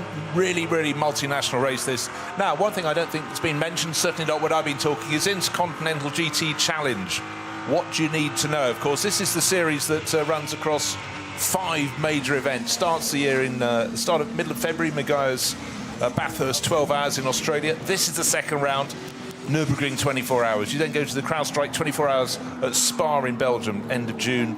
Suzuka 1000 kilometers in Japan, and then Indianapolis 8 hours in October. But this is for manufacturers, okay? And in this event, we've got 26 cars registered for it, cars that have been entered for the majority of races in the series. We've got 13 Porsches, 6 Mercedes, 3 BMWs, 3 Fords, and 1 Ferrari that are here for points. 25 points for a victory, no halfway points, it's what you've got at the end. So they can put them in the bank, go about their lives, go to Spa for the 24 hours. Remember last year, that was on consecutive weekends with this. It was a real ask, and a lot of the drivers, the weekend before were at Le Mans. So this year it's better space, trying to go for big manufacturer points in that. Drivers get good rest time, though. They Been do. fine. 3 consecutive weekends. Yeah, I mean, Did you do those events, Bruce? Yeah. last You year. did. Yeah. Last year, you did, yeah. I'm not a day over 85. Pretty large segments in all, in fairness. The 16 car of Christopher Haase, which is the Audi from Scherer Sport PHX, about to complete the lap, as is Jordan Pepper as well. Actually, no, Haase's only halfway round. Looking out for the number 1 car of Jordan Pepper then, who last time through did a 9:32.0. He's potentially going to be quicker because of the purple sector time he set through sector 5. But, I know, that is still full speed through Tiergarten and Hohenrhein. I wondered whether there might have been some sort of caution out, but it's all happened behind him at Arenberg. So he will complete the lap, and it's not far away, still again in the 9:32s, but isn't able to better his time in this session. And of course will stay second, based on the time set on a much drier track during qualifying 1. And remember, if you're in SP9 or SP Pro or SPX, actually this is all just practice. It won't determine your grid position for Saturday's race. Nice to be able to relax. In fact, it's so funny, just having had the footage of Christopher Haase. He's had more airtime in the Nürburgring this year than he has in many years, because he's had all those battles, so 2 fantastic battles in NLS with Max Verstappen, and some of their overtaking manoeuvres were just epic on each other. It was just the cleanest, most fantastic racing. The fact they got to do it in consecutive events really added to the mix. So Christopher, you know, he's, as we said earlier, he started his racing career in Dacias in a one-make series, and then very quickly progressed. But you know, it's great to see him. How old is Christopher now? He's yes, well, he'll be getting towards 40 end of next year, so he's still a stripling at 38. I just still think of these drivers as just young drivers. You're barely out of their teen years. You've just brought me smack down to earth there, Bruce. Christopher Haase is almost 40. Then again, my firstborn is almost 40, so what am I doing? I'll get me caught. Don't drop that envelope from the royal family out of your pocket for your centenary. Yeah, absolutely. I'd be interested to hear what Kevin Estre thinks of the conditions currently, because it is very wet out there, he says, but it's crucially drivable. With no severe aquaplaning, says Kevin Estre. It was good to be driving on a wet track again, I have to say. It's been over a year since the last time I did it. So it's nice to know again where the track is wet, where it's wettest, and where there are big differences in grip from one corner to the next. I immediately felt confident in the team, done a good job fitting the right tyres with the right tyre pressures. That's the other thing, of course, that can be altered through the race, but you can't keep coming in when you want to, because a stint's going to be 8 laps around here. Once you've cleared the first stint and the formation laps, which, by the way, a formation lap around here takes 20 minutes, but then you're going to be doing 8 laps, and if something's not quite right, and you discover this on the first lap, you're going to be best part of an hour before the team can work on the car. And the thing is, Johnny, you're spot on. And in these conditions where you go out of the pits, you're on a set of, you might be on dry tyres and it starts to rain, you might be on wet tyres and it gets drier. Like a conventional track, which is like 3 to 5 miles around, you just come back into the pits and change your tyres again. You can't do that here. You've got 25 kilometres of track to get around. I mixed miles and kilometres there in the same sentence. You got away with it. You know what I mean? But yeah, it's a recalibration, and you are going to find drivers that are going to be tippy-toeing around on the wrong tyres with the wrong conditions for what they are optimised for, and it's going to be a race where the winners are going to be the team of drivers and the teams that can adjust and are flexible enough and agile enough to be able to go with the flow of what they're presented with. Yeah, and I mean, the constant question won't be tyre pressures and stuff, it'll be what weather's coming, how soon is it coming, have I got another lap, or is it worth me coming in now, making a tyre change? You know. And with wet tyres, if the wet tyres are pressured in a certain way, if it starts getting dry or drier and starts getting dry, and in the daytime we've literally had hailstones followed by quite warm sunshine. And if that happens, and the tyre pressures are pressured wrong, those wets can disappear in a matter of a few corners. Yeah, good point. Very good point. So I'd already drawn some attention to Christopher Haas's lap time. That was about 4 minutes into it, but we're now about to see whether he can whip a bit more time off the 9:55. The 16 car has already done. Headlights well ablaze, and that's the first thing you witness at the start of the Dottinger Hill, because we're at the point now where it's getting properly dark out there. This is again useful information for all of the teams who will be hopefully still in the race by this point on Saturday night, and how much you can and can't see. Again, there was a bit of a squirt because he had to deal with one of the Mercedes in possibly the SP10 class coming out of Hohenrhein. Across the line will go Christopher Haas then. And it's a 9:52.909 with a couple of absolute best sector times through there. 9:52.909 was an improvement, I think, by about 3 seconds in car 16. Yeah, not even sure it was that much. Okay. But I tell you what, that is 20 seconds slower than the lap that Jordan Pepper did. He did that one lap in the number one BMW, which clearly was astonishing. We saw him have a little twitch coming onto the start-finish straight. He then went round the back and then into the pit. So Jordan, the South African racer, who's done a lot of his racing over in Europe and in Germany, has handed over the car now to Sheldon van der Linde. That's the Rover Racing number one BMW. But that was a super, super impressive lap. But let's just reiterate, in this session for the top class cars in SP9, this is a practice session. But the top handful of classes, it's still a practice session. Their top qualifying will come in 3 sessions on Friday. But for the majority of runners in the classes further down the pecking order, this is their qualifying. This is their chance to set the grid. So they'll be frustrated by the changing conditions. If you got a good lap in early on, you're laughing big time.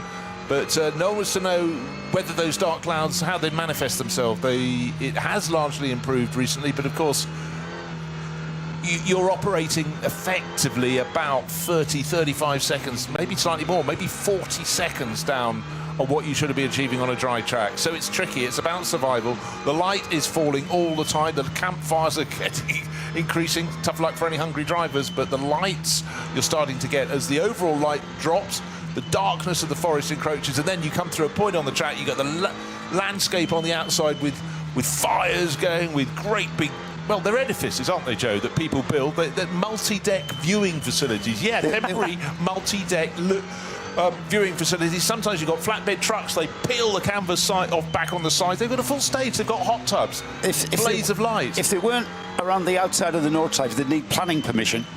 Yes. Some of the structures are feats of engineering.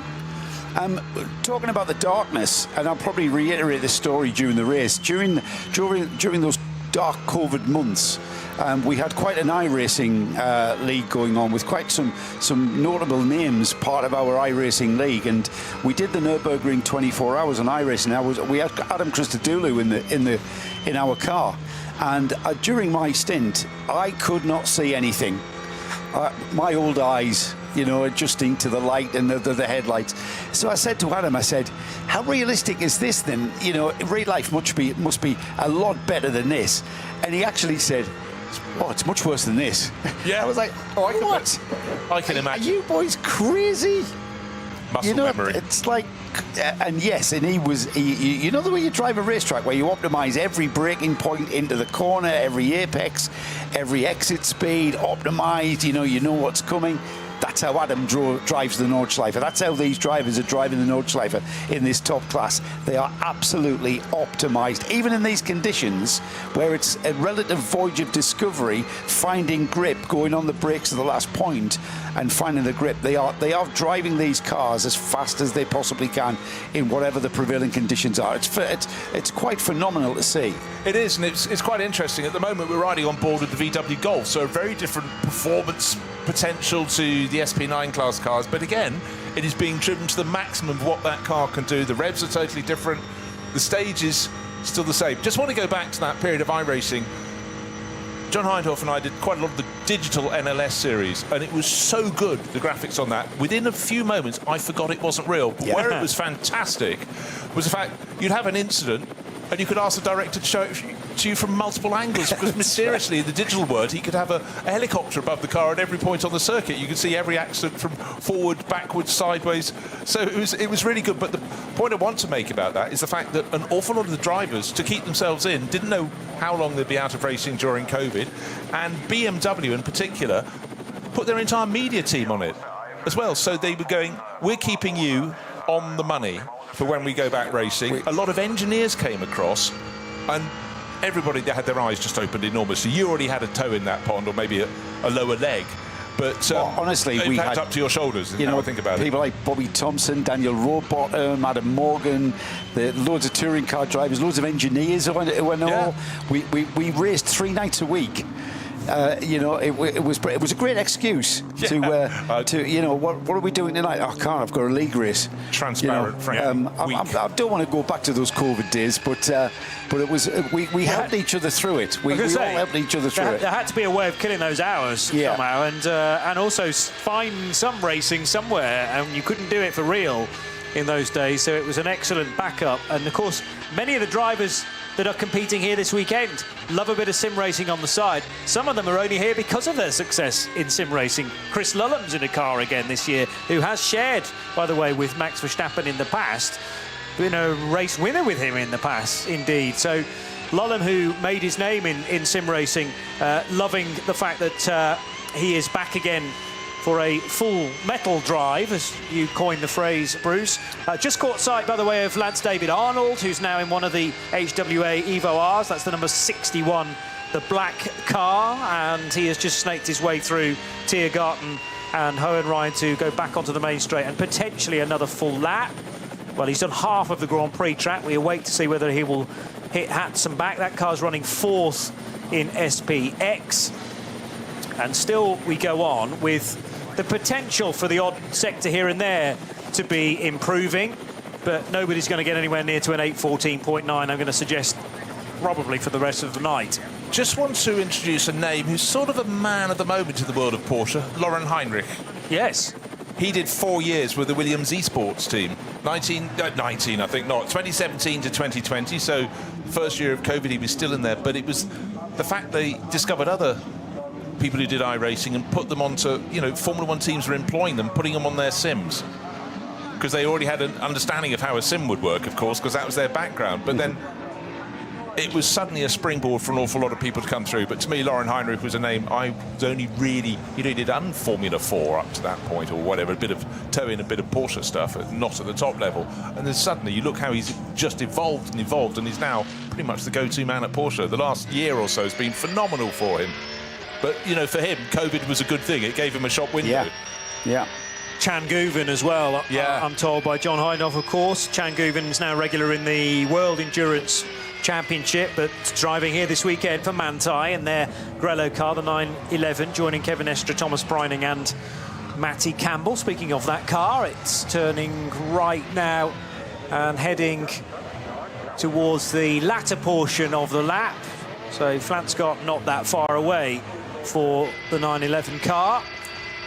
Yeah, Chan Guven had already been racing, though, in Porsches. I mean, he'd done a bit more, you know, tarmac racing than Lauren Heinrich had, but then COVID came, and again, he transferred across. But, you know, Chan Guven had done a lot of Porsche racing beforehand. In fact, I saw him out at Sakir in Bahrain win the FIA GT Nations Cup for Turkey with Sally Jolic. Yeah. What year was that, 2019? 2018, I apologise. So Chan and Sally have driven together in cars? Yeah. Yeah, OK. But that was the first time I'd seen Chan, and I thought, whoa, he's quick. I don't know, maybe he'll make a mistake. He did not make a mistake. I forgot to mention one of the major names of the driver that we know, of course, that was part of our COVID league, was James Lippmann, who's watching at home and watching intently. I haven't seen him behind the wheel of a car for some time, so come on, Jim, get your finger out. We need to see you back behind the wheel. Barcelona 24 hours, maybe? Got a few months to sort something for that. I don't know if he's moved to Barcelona. I don't think he's moved. He actually was going to move to Barcelona. I'm not sure he has. GM, that wasn't my reason for saying the Barcelona 24 hours. I just thought end of September. Makes sense. He was always wanting to pick out a great deal and get himself into a car, wasn't he? As I was going through the 350 driver corrections on today's thing, I just expected to be writing JM Lippmann in something. You know, there must be a Cayman out there with his name on it. Yeah, at the last minute. Yeah. There's still time yet. Kelvin van der Linde's now been put into the number 1 Rover Racing BMW, and this car is still second fastest after Raffaele Marciello's time much earlier on in the day. So it has done an 8:18.0. We're closer though to the 9 minutes 30 or so, but that was the time done by Jordan Pepper. And when you compare that relatively to a lot of the other times being done right now, that was a barnstorming lap in the current conditions, so it should not be overlooked.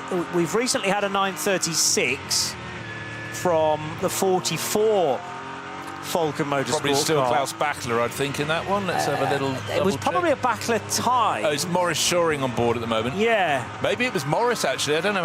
He must have only just been out, but Bachler has been consistently on it since the conditions began to improve a tiny, tiny bit. Yeah, I think that 9:36 has been there for a little while, actually, but you're right that Morris Shoring has now taken the car over. Morris, a winner of the 24 Hours of Le Mans in his category. So, again, looking for a very successful weekend, coming out of the camp where there are 2 Porsches but on very different tyres and some excellent liveries as well, particularly for the Dunlop car, the Dunlop Motorsport car that all the press pics of that came out at the start of the year, sadly for an NLS race that then couldn't take place because of weather conditions.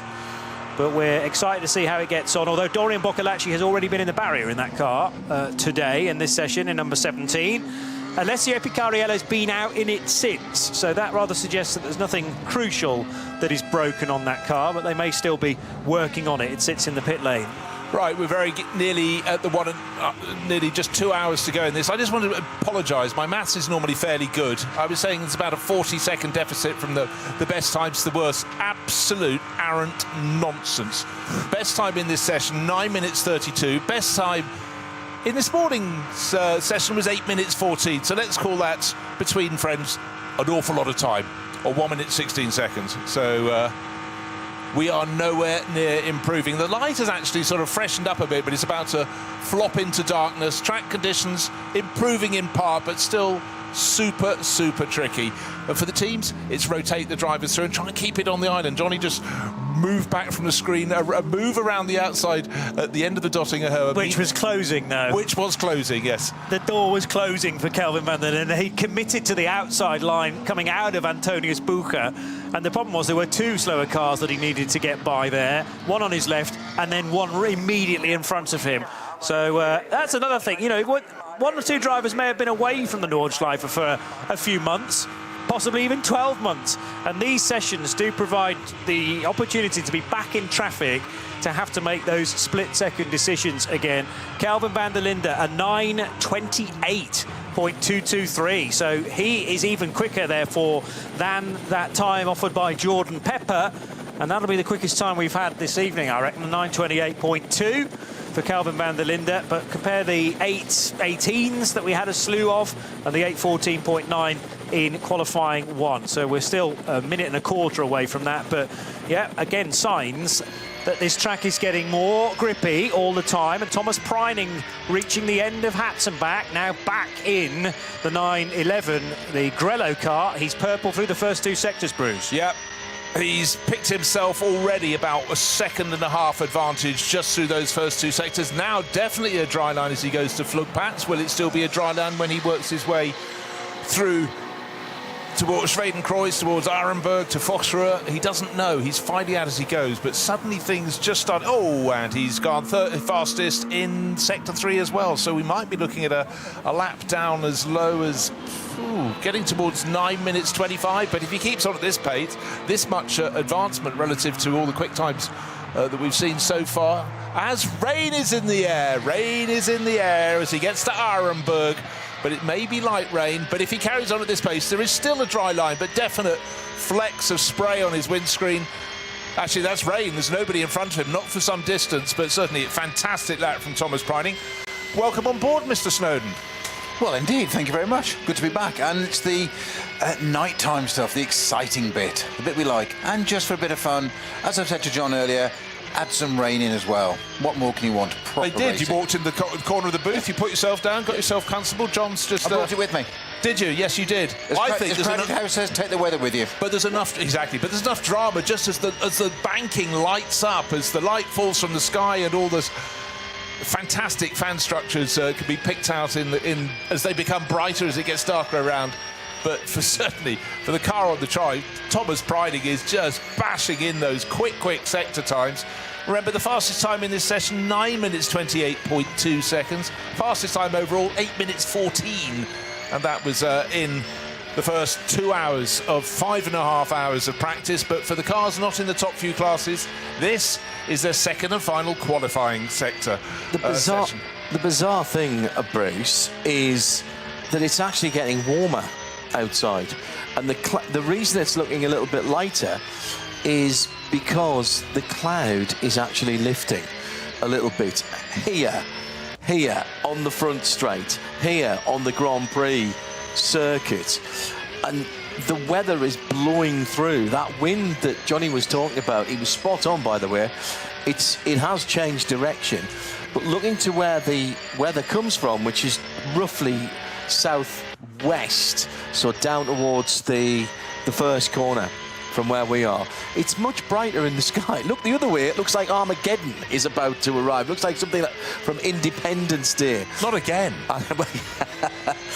Yes, well, there is a bit of that at the moment. And I think we are going to get more teams wanting to do some laps tonight and get drivers who haven't had... I said earlier on today that there's a lot of drivers who have not done the Nürburgring 24. There was one opportunity this year to get some twilight darkness running in, and we couldn't make that happen because of the red flag, the stoppage, and the tragic circumstances on that first Saturday, the Saturday of the first of the two qualifying events. So there are people who need to get out and find their way in the darkness. This place is very dark. It really is, but it's going to become... I think it's going to be busy the whole way to the end for that very reason, because people want to get a nighttime lap. They also want to get a wet nighttime lap. How does the spray hang? Whatever. So for a lot of people, and I thought it's very interesting, Kevin Estre saying he hasn't had a wet lap here at the Nürburgring for over a year, because he does do some of the NLS races, he does do the 24 hours. He may then come here and it'd be wet every single time he comes for the next 2 years. It can work like that. But right now, it's seat time. Get the experience. And again, you talked about the fact that the temperature has suddenly risen. That suddenly presents an entirely different feel for the cars. And you'll also see a little bit of inversion if it gets much warmer. This is the wrong time of night for it. It would normally be later into the night or earlier into the morning, depending on which way you look at it. But when you get that inversion, that's when the fog comes. And that is a race stopper here. It's one of the few things that it would be stopped for. The flares up on the far side of the circuit as well. I just want to say a quick hello in Austria to JG. Hello, Johannes. He is trying to avoid the Eurovision Song Contest in Vienna. Me too. Didn't even know it was on. Who's playing? Yes, exactly. Everybody. Mozart. Well, that's what we're up against at the moment. So Nick Damon, we know, will not be tuned into us right now, but everybody else, I'm sure, who is a motorsport fan is. I was going to pick up on a point you just made there, John, about how different this place is on so many levels, and they're just layer after layer level. We can keep bringing things out, but all of them are qualified. Le Mans It's a 24-hour. I'm talking 24-hour races here. Le Mans. It's dark, yes, but it's also fairly lit. It's flat. It's relatively boring. I'm going to be shot for that one, I know. Spa, you have contours, but it's still got the pit area. It's relatively lit. Yes, you go out of Eau Rouge into Radion, it goes into the darkness and whatever. This place is 25 odd kilometres and 100 and plenty corners. Uphill, down dale, how many changes of contour and gradient and whatever. And also the other thing is minimal runoff. And not 4 classes, not 3 classes, not 2 classes, 23 classes with massive speed differentials, all of which the top drivers you're talking about, the extras of the world, that haven't driven in the wet for over a year, have got to encounter and deal with all the time. A lot of people will be tuned into us either listening on RS1, part of the Radio Show network, Radio Show Limited network around the world, or watching on Nürburgring 24's official YouTube channel here at the 54th ADAC Ravenol 24 Hours. Thinking, why do we not see safety cars? Why do we not see full course yellows, neutralisations? It doesn't work like that here. We use slow zones, we use double waved yellows, code 120s, code 60s, and those are the speeds in kilometres an hour that you're allowed to do through those zones. It's all monitored by GPS, and therefore people can and do get penalties. And here are 2 penalties, just to underline that. So the number 941 Porsche Cayman GT4, the 992 Club Sport car. This is the Airbacher Van der Schneef family outing and Rysinski machine. They were exceeding the maximum speed limit in the code 60. So on Saturday, after the first lap, they will have to come into the pit lane and stop for 45 seconds. Now that is one of the cars that is down in the classes, but it can happen to everyone. We've got the Walter Streichek car as well, which is the E89Z4 BMW. They were going even faster, and so they'll have to come in at the end of the first lap for 45 seconds after the first lap. And there was even some, I remember, I think the number 75 from memory got pinned in the first session as well. Bruce, it almost has to be self-policing here because of the nature of this track. I've said it before, I'll say it again for people who just join us. This is about putting the responsibility back with the drivers and say, don't try to squeeze half a second here, 5 miles an hour, 10 kilometres an hour, whatever, because we will catch you and the penalties will be punitive. They have to be, and there isn't a race in the world where it's more, I think your phrase is bang on, self-policing than this. And I think also the fact that a vast number of the drivers in this spend their time doing NLS races, it's the same gig. There might be 4-hour races, they might be slightly longer. They have to do it because you never go out on the car with fewer than 100 rivals. There may be 120, 130 people out there. Just want to highlight one little thing. I said that Thomas Preining was whacking up the pace. He's just put in the fastest time of this session until it's just been beaten moments later. He did at 9 minutes 25.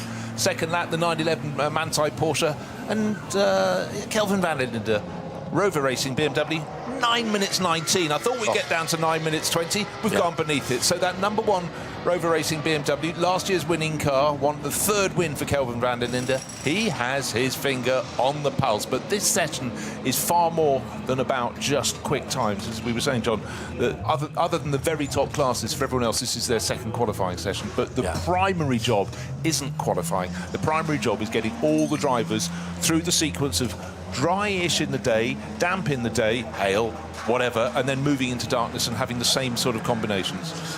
You're listening and watching us live from the Nürburgring Nordschleife. It is the 54th running of the ADAC Ravenol 24 Hours of the Nürburgring. Peter Snowden, Bruce Jones and me, John Hindhaugh, in the Global Broadcast Centre. At RSL_studio, use the hashtag RSLN24. Hello to our colleague Sarah Esser, who's tuned in. Not sure what part of the world Sarah is in at the moment. She's somewhat peripatetic in her broadcasting and tends to be all over the place. So, Sarah, thank you for joining us. We'll see you soon. And hear your voice on the airwaves of Radio Show Limited. We've got a very busy time running up to Le Mans, as you might imagine. It was first round of the World Endurance Championship last weekend. Second, thank you, Bruce. With the Churchillian hand signal there, rather than the Steve McQueen one, which is, or the British Archer. Thank God it wasn't the first round. Yes, indeed. That looked like a Eurocopter just dropping in there. Not sure why that was coming in. I think that was at the medical heliport down at the... No, it can't have been. We'd have seen that as it dropped in. Next weekend, we've got Spa Classic. So we're looking forward to going back up to Spa. I just seem to be shuttling between Germany and Belgium at the moment. There are worse things to do. Wherever you are in the world, let us know where you're watching and listening. Is this your first Nürburgring 24 hours, as many of the drivers are, rather than ominous-looking sky, as a few people have mentioned. Hello to Florida calling. Sorry, I do feel like the Eurovision song. Let's have the vote from the Florida jury. Blur Fiend, you finished work for the day? Yes, you have. Out of the Porsche dealership. Maybe not quite, actually, from the look at that picture, but thank you for joining us, Blur. And Dan Vitali says, is it a natural reaction to crave German beer and food while watching the Nürburgring 20? Yes. Absolutely. Yes. Weiss beer. May I suggest Weiss beer, white beer of wheat beer, and a variety of Wurst, sausages, large and small. Bit of speck. And, you know, it's bread. About educating yourself. And you've got the Spa 24 hours, and it's not as though there aren't good Belgian beers to get your teeth around. Indeed. So, indeed. Yeah, get those fruit beers out. And, yes, good idea. Live with us. Yeah. Theme your food over the weekend. Ian Bowden says, do you think we'll get a full night running this year? Do you know what? That's about as easy a question to answer, Ian, as who's going to win the race. Peter Stuntz just literally licked his finger and put it up in the air in the booth. That's got nothing to do with answering the question, Nancy. He does that from once in a while. We've got used to it, Dan. I'm going to window licking shortly. I honestly have no clue, because every weather forecast that I've looked at, and even as we're getting close to the race, it seems to change every time. The locals that I've spoken to who know these things, there's a couple of people here that we see every year who work on security on the car parks, etc. And I've said, die Wochenende, Sonne scheint. Just shake of the head. Mixed, I think, is the answer. One of the stall holders in the old paddock, which was the 70s, going and looking at metal signs, trying not to buy any books and all of that. Did you buy a book? No, I had some beauty. He's done very well this weekend so far. A man of storage. He was telling some American visitors, he said, they were asking about the weather. He goes, well, what you have here is you have a quarter sunshine, a quarter rain, a quarter fog, and a quarter snow. Yeah. That's it. So he's got his finger on the pulse. Yeah, but that's fine, but it's all in the same hour. Yes, exactly. Yeah. Therein lies the problem. My seasons current in one day. forecast that on the app I'm using, which makes it probably entirely inaccurate, is that for Saturday race start, we are looking at approximately 50% precipitation, increasing towards 60 to 70 around about midnight, and then moving into Sunday. That's the key. The temperature is the key here. The temperature is looking at 2 to 4 overnight on Saturday night is the worst I've seen. 6 to 8 is the best. 11 degrees at start, right? Dropping down to 7 around midnight, right? Going into Sunday, stand by. Sunday morning, we're looking at the low of 3 degrees at between 2 and 5. Well, that's missed. Yeah. And that's your jeopardy, isn't it? The fog. And if there's rain as well, that's going to fall as sleet or snow, as we've seen. We lost the first round of the NLS. By the way, I'm not doom mongering here at all. The Porsche GT3 Cup Team Fanatec car getting its alternative fuel. That is the only one that fuels through something. Those cars are the only cars that fuel through something that resembles a racing fuel rig. Everything else is coming from a a pistol grip pump in the pit lane, which you share with your pit mates and the next door pit. 5 or 6 cars in all of the pit boxes this year, apart from one. There's 4 cars, the 2 Winward cars, the Dupre car, and there's a BMW in there as well.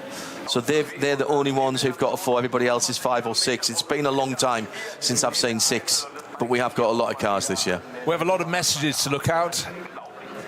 2 minutes ago, not even that. Heavy rain, the far side of the lap, from P86 to P101. Now, bear in mind, there are ostensibly 172 turns around the circuit, thereabouts. So you're really talking about the area, nothing serious, just around Exmüller, Bergwerk, nothing much, nothing to write home about.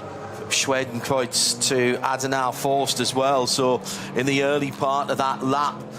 So I wonder if we'll see a few cars now, gentlemen, peel back into the pits with the drivers having done what they need to do and get out and do some laps, get their eye in, as it were. But you don't want to risk the car. We've seen already one withdrawal with an accident today, the GT tyres Porsche, the number 146, the all-female crude car, coming across on the Grand Prix circuit. That was even before we got out onto... It's irony of ironies. Oh, absolutely. The most room that you've got, the most runoff that you've got, and came across the number 900 Black Falcon Porsche that was having its own issues. I think there was an engine bay fire in that. We never really got the bottom of it. And absolutely nailed it. The driver from the Black Falcon car, rather wandering around by his car, which was very worrying, and had a GoPro mount and camera on his helmet, which is strictly forbidden. And I suspect there may be some sanction there. Talked to the GT team, and the stewards are not putting any blame whatsoever on their driver, and that's official. But their car is out, and the number 900 car, Rennie de Boer, thank you, Rennie, for delving into this, speaking to the team manager. They have sought permission and been granted permission to replace that car. Effectively, that will be a different car, a new chassis to that car. In fact, have we seen that car out, the number 900 car? That's a... Well, while you're looking at that, John, you were talking earlier about non-respect of Code 60. Now, the first of the main players has just got the 45-second stop-and-go penalty for the start of the race. That is the Lion Speed GP car of Carl Tilley, Jake Hill, Patrick Kolb, and late signing Max Hoffa. That is going to hurt. That's going to really sting them big time. And Jake Hill has certainly been setting some good times in that car. He's still getting used to the car, getting used to the circuit, but that's going to really put them on the back foot. Number 18, Lion Speed Porsche. Well, on that note, about an hour ago, Simon Hill, Jake's dad, who's a long-standing mate of mine, has just sent me, unsolicited, because I try and ignore him at race meetings. He's hard to ignore, in fact. Exactly, very I've well. known him a very long time. That's where I was going. Hello, Si. So he didn't bother with "Hey Snowy, hello" or anything like that. He just came up with "Purple Sector 3, first time ever in the wet!" Exclamation mark. Jake, first laps a day in the car, now 9:44. First ever laps in the wet. Didn't get a lap in this morning. He liked it good and wet. There you go. 50% of Jake Hill's victories in British touring cars, of which he was champion, a couple of seasons ago, 50% of his victories were in the wet. Look, the lad can drive in the wet. There's I can expand on that. He does a lot of historic racing where it always feels as though it's wet because you've got no grip, but he's brilliant. That's a very good point. And when it is wet in historic cars, it feels like driving on glass. Yes. That I can promise you. Or the grass. Mirrors. Yeah. Peter Snowden speaking from bitter experience there. I think the 900 car must have gone out. I actually can't find it, but all 161 cars are listed, and it's not one that's greyed out. Yeah, well, they did say it was going to come out in this session. Yeah. I'm also squinting at my screen. We've got 161 cars that came out, which is one more than we had in first qualifying this afternoon. The Hoffa Racing GT3 Cup car, the 908, that hasn't come out. We know about the GT car. We haven't seen also the HRT Ford Racing Mustang. That car, in the hands of Chris Meese earlier on today, did an 856, and then certain parts of the fluids became external when they should have been internal. Liberated, right. So they've gone back down. They're actually just based at Moispath. So they're doing an engine swap on that car even as we speak. they must have found something else they don't like on that car, because I thought that car would have been back by now. Yeah, well, of course, if they're running in the SB9 class, their main business is tomorrow for the 3 qualifying sessions. Right, I found number 900. Well done. It's halfway down the list. It's in 85th position out of 161 runners. And Benja Hites, the driver from Santiago in Chile, is at the wheel of that Black Falcon Cup 2 class car. It's 10th in class, picking up the pace. But like a lot of people, having lost track time, even more so for them than anyone else, they've just got to go and get the drivers running through the cycle. Yeah, they are 27 seconds slower than they were this morning, which actually is not bad. Is very good indeed, or this afternoon, should I say, in the first session. It is still the times from earlier today that are holding sway, but we are beginning to get down into the low 9 minutes. The Rover Racing number 1 car, the BMW, Augusto Farfus now behind the wheel. That's done a 9:19, and there's a couple of other lowish 9 minutes. I saw 9:25 recently. That was the Grello car. Not sure whether that was Matt Campbell's time in that 9:25, but for a moment it looked like the weather was getting better, and then of course it isn't, because that's the Nürburgring Nordschleife. Yeah, but what the drivers, you might be standing around for 15 minutes waiting to be the next person into the car, because, of course, the lap time at the moment, a good lap time, anything good is under 10 minutes, but for the lower class cars, a good lap is under 15 minutes, so you're waiting to be the next one, and you don't know what the conditions are going to be. There might suddenly be a flurry. We just had that one on the start straight, 10 minutes ago, 15 minutes ago as you came in? That has now cleared. So it's a moving stage, but it's about cycling the drivers through. Fastest lap in session is still 9 minutes 19.884 seconds to be precise, but the driver who set that, Kelvin van der Linde, 3-time winner of this event, he's out. Augusto Farfus is in the car, cycling as they go. We've got, an hour and 40 minutes remaining. Yeah, I think John nailed it earlier on at the very beginning of our show with this first practice session this afternoon, when he just said changeable for the weather. It's going to be, and that is literally, it's changeable by the hour, by the minute. We've discussed that already. If we but were the whole weathermen, point of this is it's data collection. Oh yeah, for the drivers. Those that don't need to, it doesn't matter. It's still data collection. It's different conditions, different drivers. It's track, it's ambient, it's night, it's raining, it's traffic, and don't forget traffic. It's our colleague Joe Bradley often refers to sports car racing as a high-speed game of chess, and it's a great description, because it moves, and just when you think you've got an advantage to understand something, it's a movable feast. And those cars that are driving at a certain pace, and you see them so many times, you think you lap it, you think there's 4 of them in the race because you lap them so frequently, such as the speed differential, they will suddenly find they've got a different disadvantage, or maybe they've got an advantage, so suddenly they want to do different things, and you've got to work out when you come up behind them where they're going to brake and where they're going to turn in, because they've got as much right to be on the track as anybody else, and it is the faster car's responsibility to get around the slower car always. It's just like the road. If you're running somebody from behind, it's your fault. Oh yeah. So you have to allow for that, and it's making those split-second decisions at night in the rain on the Nordschleife. Oh God, I do miss it. You can tell, mate. It's funny, Joe was saying he never wants to get there. He didn't say never again, but he was saying very happy in the commentary box. But also the point, in an event like this, you've still got drivers coming in who haven't a lot of experience. They might have done NLS racing, they might not have done it in dark. Yeah. So you've got to assess. You go, OK, that's a Cup 3 Porsche Cayman.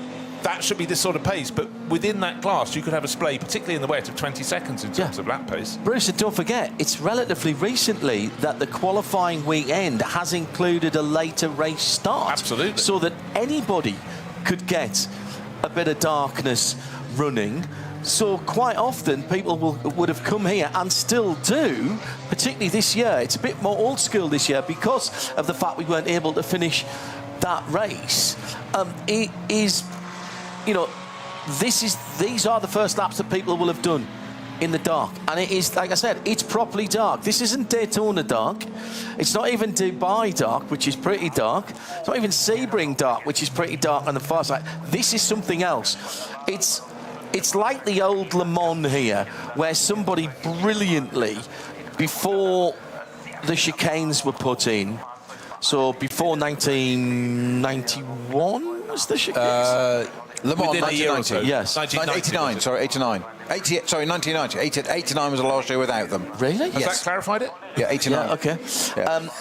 somebody once described to me in that, so 89 was my first year working at Le Mans, and so somebody said it was so dark, it was like being thrown down a mine shaft pointing a torch downwards. That was what the Mulsanne was like, and that's what it's like here. And the big thing we say all the time, John, is we talk about this, the ring permit you mentioned earlier, that you have to get through this and you qualify. So the drivers aren't just allowed to go out there. You've got to earn this and do that, even the top drivers. But we focus on the top drivers dealing with the slower traffic. What we don't focus on enough is the slower traffic having to deal with the top drivers coming through. Because, trust me, those guys that are out there, they are as dedicated to what they want to do and winning their class as much as they can against teammates and where it's their peer group. And they will be as busy as a busy thing on Sponsor the Busy Week, out there at night in the rain, looking out for keeping out of other people's way.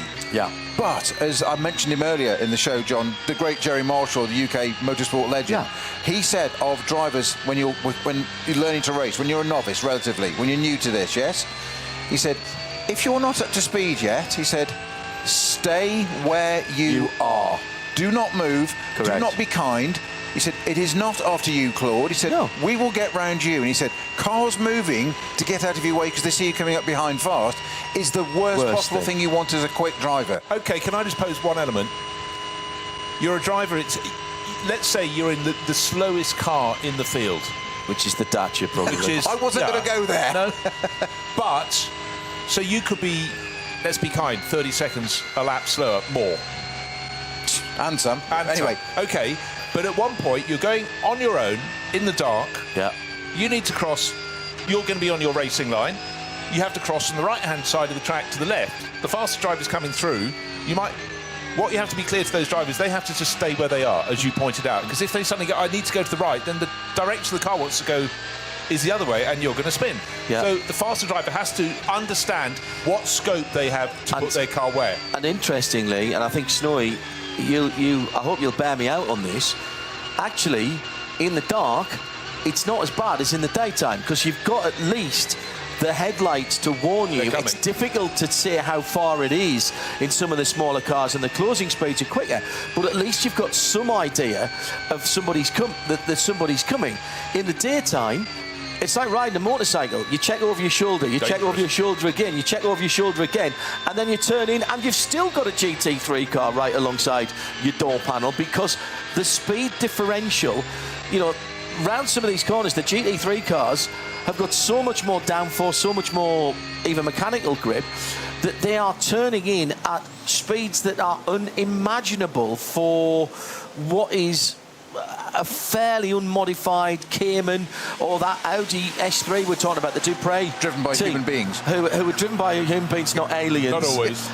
And they are mildly modified road cars, some of those cars out there. And don't forget also, compared to the days when I was doing this, which was obviously eons ago, the visibility has changed as well because you sit lower, further that's down, a very back good in the point. car. You have different seats now, hands device seats that protect you. You have very little peripheral vision. You have a hands device on, so you have limited movement. So that is even exacerbated at night. But also on the other side of that, which is something else, another thing these drivers have to take on board, another layer of information is GT4, GT3 cars have got to now have cameras on board inside. Yeah. So you'll have, it's almost like if you watch Top Gun back from the mid-80s, you get missile lock and it's green, it's red, and it beeps and it goes green. Yeah. As the cars get closer to you, they will tell you where they are, so you can see a car behind you. Get a little arrow. And it's being filmed. Yeah. Almost, the mirrors can be used for shaving. I jest. But there are those cameras. But how good they are at night. Years ago, we used to literally just put layers of tape across the rear window at gaps to break up the headlights coming up. But the point John makes is, you're at night, you see those headlights coming up. OK, you're aware, but there's always going to be headlights behind you. Pretty you much. don't know which ones are, have you just passed, or are they coming towards you? That's a good point. Good evening to our colleagues at First Tickets. Brian Sheehan, who's packing Le Mans 24 tickets and various bits and pieces to the thousands that will be making that pilgrimage to another 24-hour race in a month or so's time, really. Now that's all we're talking about. Middle of June, as ever. Brian, our travel partner at Radio Show Limited. Thanks for all the help again, Brian, to get down here with the team, and also Great thanks to Ford UK and Genesis UK as well. This is the first time that I've done a WEC and Nürburgring with 0 emissions. Well, I say I mean the car I'm driving in, clearly. Well, I think that was worth clarifying. Yes, I'm glad we with the moved on from that sauerkraut, quickly got to anyway. say. Yes, yes. And Yes. the Open Wurst. that window, Jones. Yes, absolutely. So thank you for that. Hello to Dave Alcock. Wasn't there an N24 a few years ago where we had heavy hail that was so bad the cars couldn't climb the incline and got stuck on the track? Yes, that's right. I think about the only car that got through it was Darren Turner. It is heavy, heavy rain on the far side of the circuit. One of the GT3 Cup cars, which is a Cayman, just coming into the end of the lap now. Yeah, it's that old fuel one. 632. 632, Steve Brown. We saw it going from the pits. Remember, you were commenting at refuels elsewhere.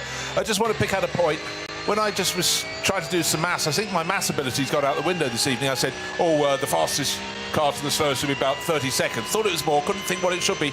It's 3 minutes 53 seconds. Yeah, there you go.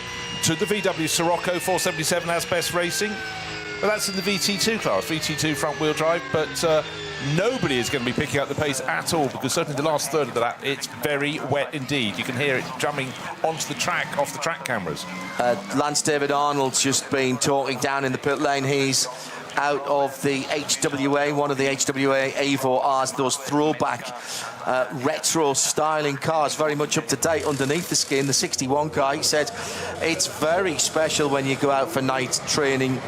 Don't always have the opportunity to ride in the dark here, just the point we were making. We like to check the lights are properly adjusted and what the conditions are like outside. Then you come in to find no standing water, and there were even a few dry patches. I really enjoyed riding in the rain at night, but you have to build up the confidence first. And by the way, the lighting on those HWA Evos, they are so cool, the triple lights.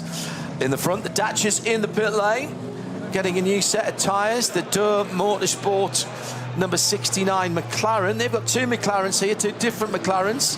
That's the Bitburger car, and that's very much a local sponsorship. Bitburger and Bitburg, Bitter ein Bit is what they say around here, and that's what, not half an hour, 40 minutes from where we're sitting now, Bruce.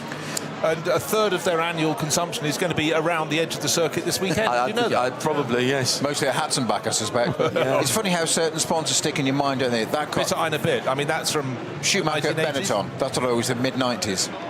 For me, that's okay, but I was aware of it even before then, because I'm so old. old. Because you're much older than me now. Yes, indeed. Yes, but only by a few months. I tried, but I can't carry that one off, and it's not fair to you, Bruce. No, indeed. Anyhow, it works. We remembered it. Shaken fact. Do you remember that? Yes. Simon Tibbett. Hello, Simon. Thank you for dropping us a line at RSL_studio using the hashtag RSLN24. He says, this is the place where you have to have that respect. It absolutely is required. If you are that slow car and a faster car knows you're online, they will adjust. Absolutely. Use your indicators as well. You indicate the way that you're going, not where you want the car to go. So if you are going to move over to the left, you indicate left. Indicate your intention. Indicate your intention, absolutely. Don't try and show someone the way to go. Well, thank goodness no one's entered in a Ford Edsel, because that disaster for Ford in the 1950s, because if you indicated the left, the right-hand indicator came on and vice versa. It was sort of pointing across the car. Just imagine how confusing that would be. Anyhow, we move on. Can you imagine if they'd had... Which of the Vauxhalls were it when they changed the indicator mechanism? It was a Vectra. And instead of just clicking up to go right and down to go left, and then putting it back in the middle to stop it, you clicked up to indicate right.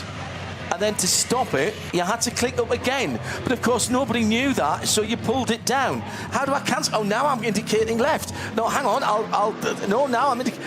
And for such a long time, when they first came out, you were following the road with people's indicators going from one side. They must have been sponsored by warranty claims and insurance companies. Another of those. Reinvent the wheel. Yeah, another idea that was never copied. Yeah, right, really heavy rain in the pit lane now. It's suddenly, in the last 2 or 3 minutes, it approached this part of the track. Again, it's one of the 2 highest points on the circuit. The other being, the highest point is Her Acht. And in fact, we had some fantastic shots, John and Snowy, before we came into the booth. The higher points on the circuit with the clouds hanging below the trees that were below those points of the circuit. Yeah. So when it comes tomorrow, some of the lower parts of the circuit have an awful lot of missed their way. In the pit lane, the Mühlner Motorsports H&R sponsored number 123 Porsche. That is a GT3 R992 Evo 26, so that's a brand new car.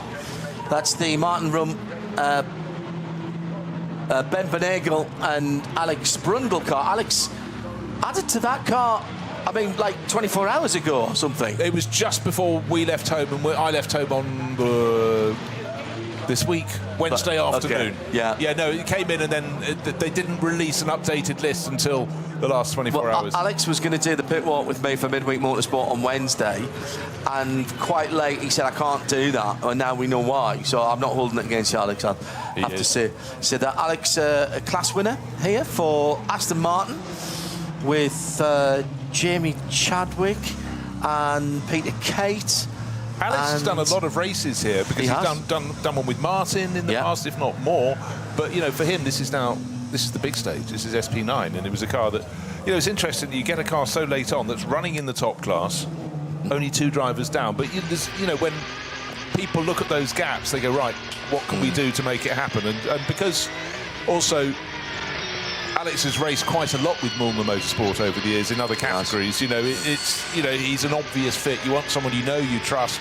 And right now, who'd be going, why did I jump at it? Look at the rain. It's torrential. Matt Campbell's Manthey 911 is the engine that you can hear behind us at the moment, and he's heading up towards the top of the hill at, where is that?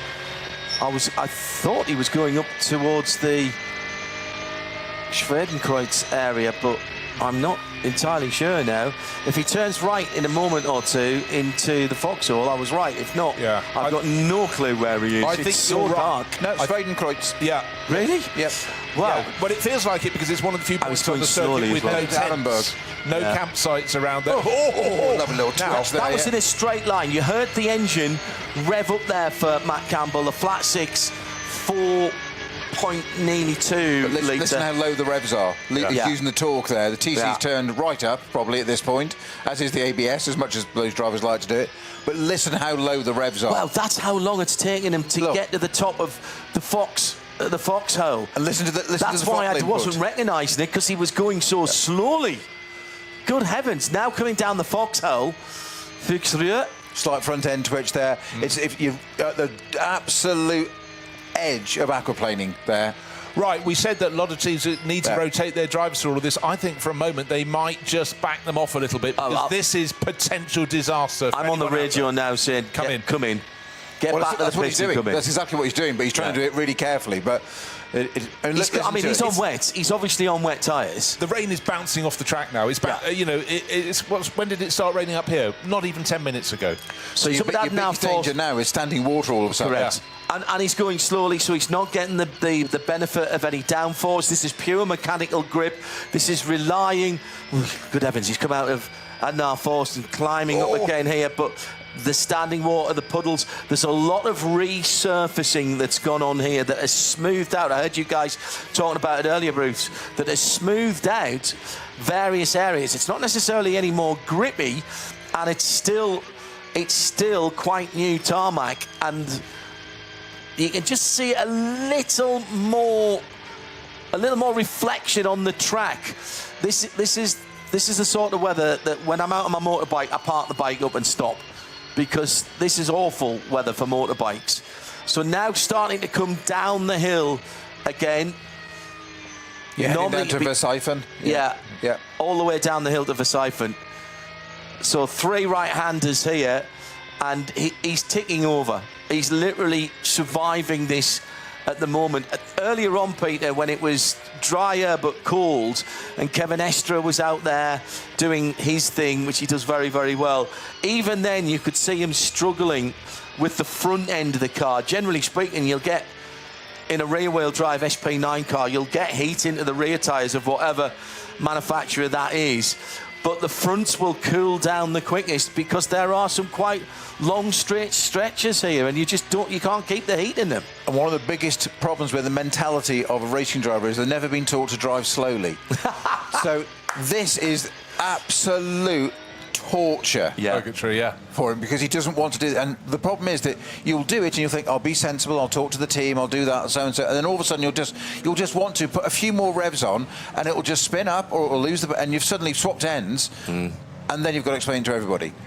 And it is one of the most difficult things to do in a car. 100%. So what we've just had is how many cars in the top 20 are in the pits? All of them bar 3. So one of them is Matt Campbell, whose car is currently 5th on the list. The number 3 Mercedes, Danny Juncadella was in it. He just got out, and then put Max Verstappen in it, who's just got out. I thought even Max, who needs to gain experience of how wet can be, they've decided no. Well, frankly, it's got to be wetter than an otter's pocket if Max Verstappen gets out of a car. Well, but you don't risk it. By the way, thanks to Johannes, you mentioned the Bitburger livery and what it made you think of.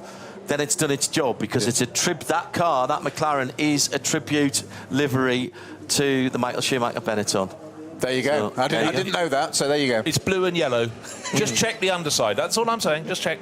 You know, check the takeoff. Yeah. Roxy, has it got launch control as well? No, I was trying not to go there. I was trying to set you up. Roxy says, I did some laps of the ring in my BMW M2 last year in the wet, and it was terrifying, even at slow speeds. I can't imagine doing the speeds the SP9 class are doing in the wet, in the dark. Incredible. And that is the other thing about this place. Two things that has made this place legendary. One is undoubtedly Gran Turismo. From the very start of Gran Turismo, more latterly, the other simulations like Assetto Corsa and iRacing, of course, have scanned the track as well on a number of occasions. The other is that you can come here, and on the tourist driving days, tourist foreign days, you can come out and do the Nordschleife, not necessarily down the bit of the Grand Prix circuit that we're using this weekend, but come off Tiergarten, turn right, and go down to the Sabine Schmidt's curve and do it yourself. By the way, it would have been Sabine Schmidt's 57th birthday today. Much missed, as ever. Every time I come here, I can't help but thinking about Sabine's smile and her good humour. Worked with her a few times, and never knowingly underpartied or underprepared was Sabina. She was brilliant. We were having a little look back. We were talking about how teams almost all have 4 drivers now. Yeah. She was one of the last people to win in a 3-driver lineup, and that's 1997. 6 was it? Yeah, she had 4. She had 4 drivers in the car in 97. 96 when she won it the previous year was Sabine Reck, of course. That was her maiden name. 3-driver lineup. Before that, less rare, and in the very early years, 2-driver lineups. I heard you talk about that. Yeah. I can't even begin to imagine 2 drivers in a touring car round here. No. That, to me, Peter, that's just insane. That's the days they did it. You think about when it started in 1970. That's how it was, wasn't it? I mean, Niki Lauda won it in 1973.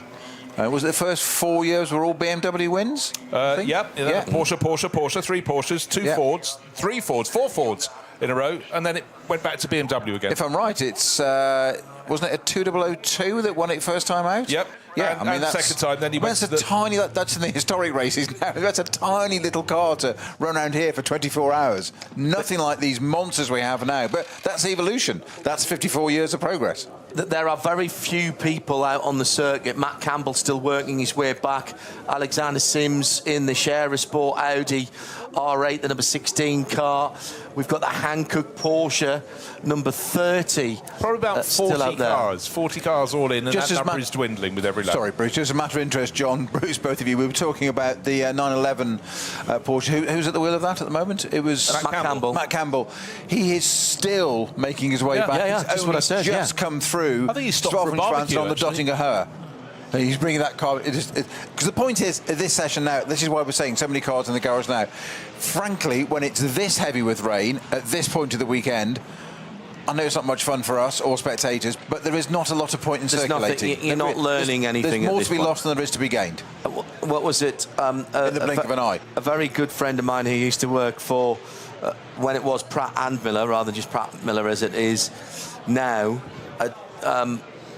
always said, we don't need any more practice on how to fix things, except he didn't say things. He used a slightly more colourful words. Stuff. Yes, nearly. And, you know, fair point, well made. And Ron Fellows, also of Corvette Pratt & Miller, always used to say to me, in endurance races in particular, having a bit of patience and taking your time to do something, whether it's get back to the pits here, whether it's wait one corner or two corners to make the overtake.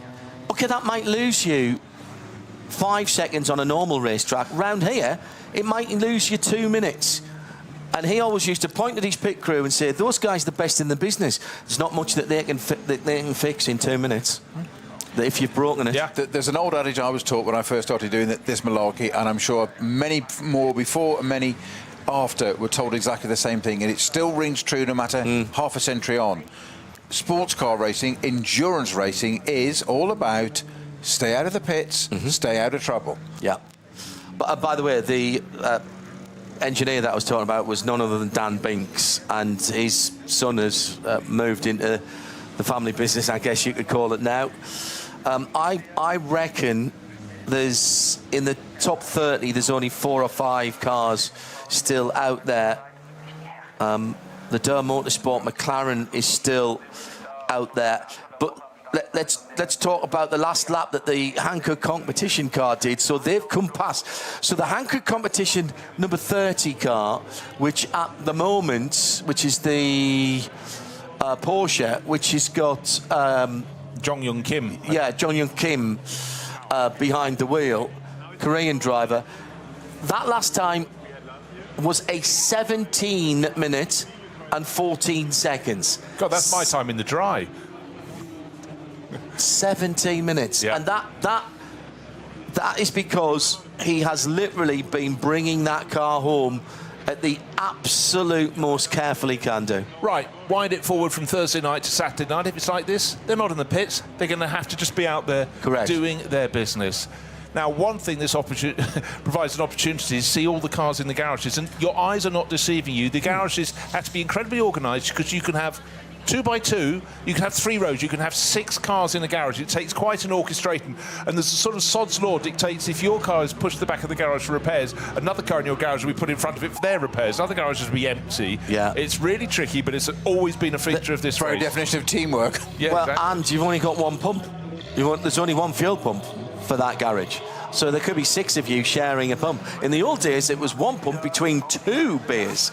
They've updated it since then. Oh, we've got another one of the fancied cars who's we're going to have a really busy pit lane at the end of the first racing lap on Saturday, because the latest car to be pinged for being over the speed limit and therefore taking a 30-second stop and hold at the start of the race is the number 55 Dynamic GT car. Now, this has got Luke Hartog, Joel Sturm, Alessandro Giaretti and Michele Beretta. Those are all Porsche Junior or Porsche blessed drivers in that car. And the other one that I've just noticed, which is even more interesting. Number 18, I think. Yeah, I pulled that up a while ago, actually. The Lion Speed car. Jake Hill car, yeah. Now, who was in the car? Well, you can't tell, because the trouble is that was issued 21:44, so just over half an hour ago, but it's not going to be an instant penalty, is it? But it's 2 penalty points on the licence as well. There's been a few now where we've seen some down in the classes as well. You were saying, John, earlier about those penalties for speeding under the code 60 and whatever, and I nearly added, if you didn't mind at the time, of what they're doing there is, that's a warning. Of course it is. That's literally a warning of, we're watching, you've got away with it, because it's not too much of an overspeed. However, you know, we are watching.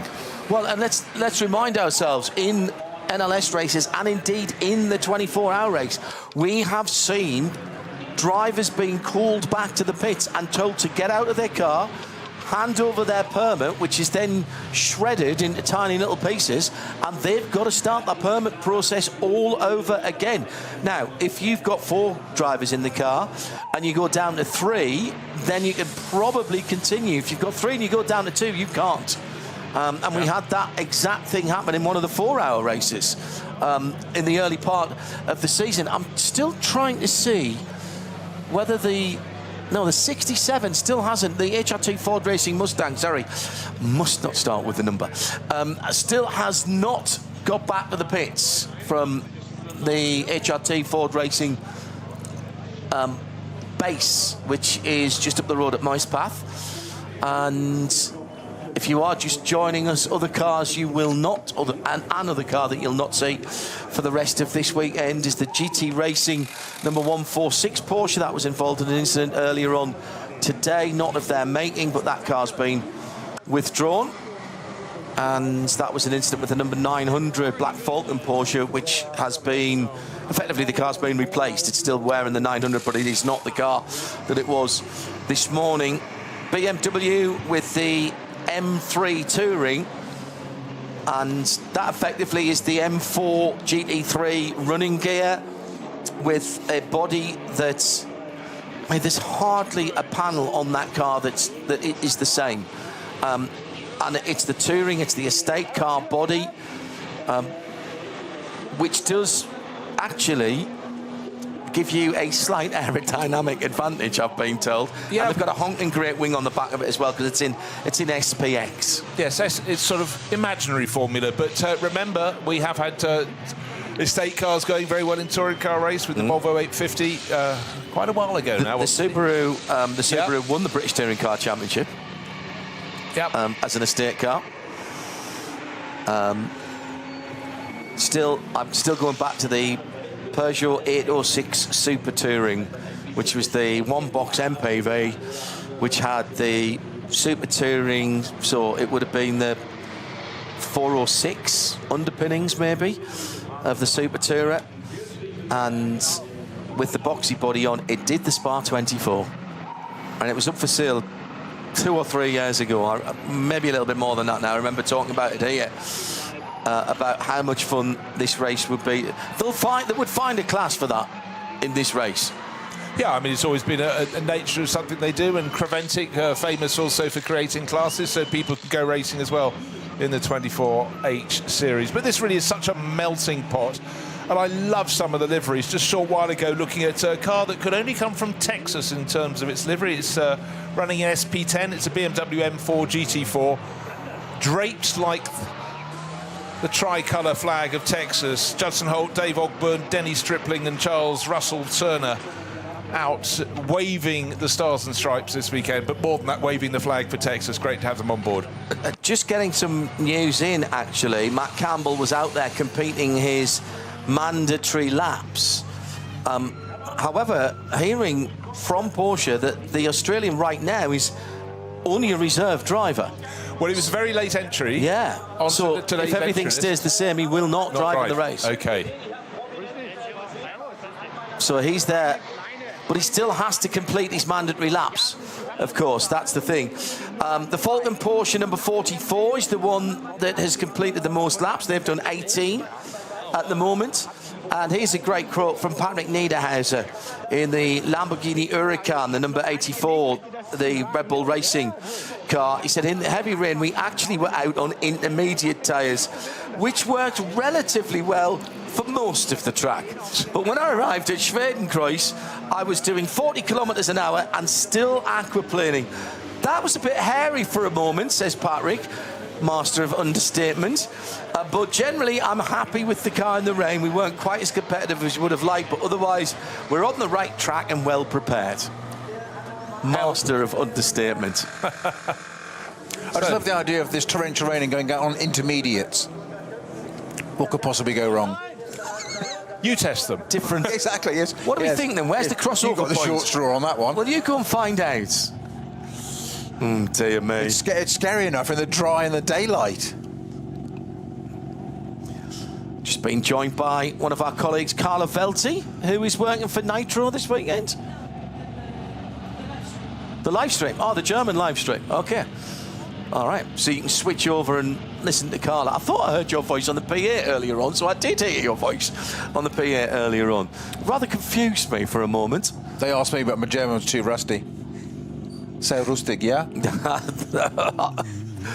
I'm sure that is not right. It is. We've got cars going out. Close enough. It's Austrian anyway.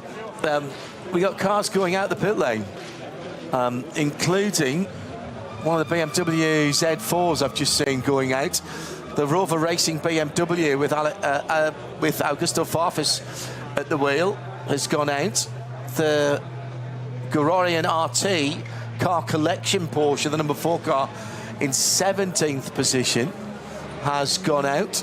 That's Alex Fontana, the Swiss driver, well, the Swiss licensed driver, has gone out. They might just be going round, because my late mother-in-law was Swiss. I am now contractually obliged to say Hop Suisse. He's also half Greek, and I was brought up in Greece, so I'll say Yasu. Yasu.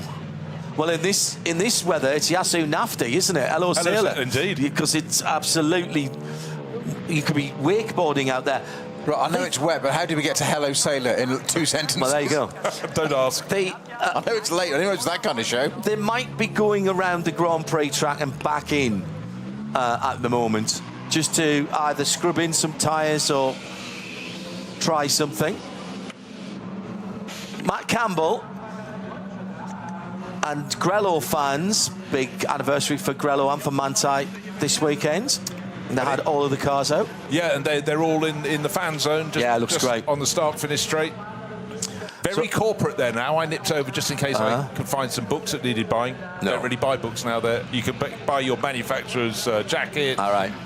Very expensive model cars. A lot going on. Huge queues, particularly to go and see the Grello combination. Well, Matt Campbell, you can breathe a sigh of relief because he has got to the end of the lap and brought the car back like the world's most expensive hire car, and you didn't have the collision damage waiver on it, so he brought it back exactly the way he took it out.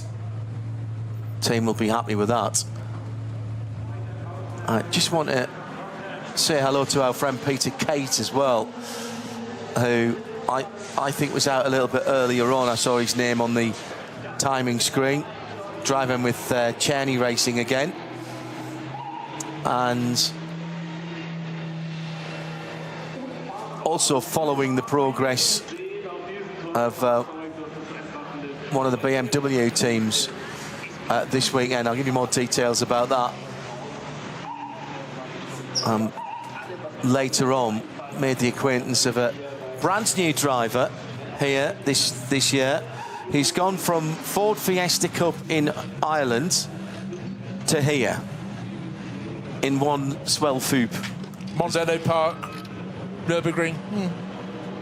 Exactly so. And BMW M2 Just driver. get on with it. Yeah, absolutely. And wants to get to Le Mans within the next 5 or 6 years. And the name of that driver? I am. Are you looking for it? I have seen an Irish driver in the mix. I'm looking for the team car first, so I can get his teammates as well. Okay, it is getting a little bit busier as people are driving out. Mark Bassett, got how many decades of experience has he got? So he's a really good guy to have in the Hyundai Elantra from Hyundai Motorsport. But right now, people have... I think the rain has eased a little bit, but also the pressure to get all the drivers through their night laps and wet laps as well. Did Bassing just have a spin? I just saw. He did appear to have the spin. Just as we went away from his car, he was looking at a part of the circuit with his headlights that I don't think he really wanted to do. Well, it was the curve that was kaleidoscopic to me. This came round again. Hang on, somebody's supposed to do that. Yeah. So to appear and then disappear. It did supposed to stay in vision.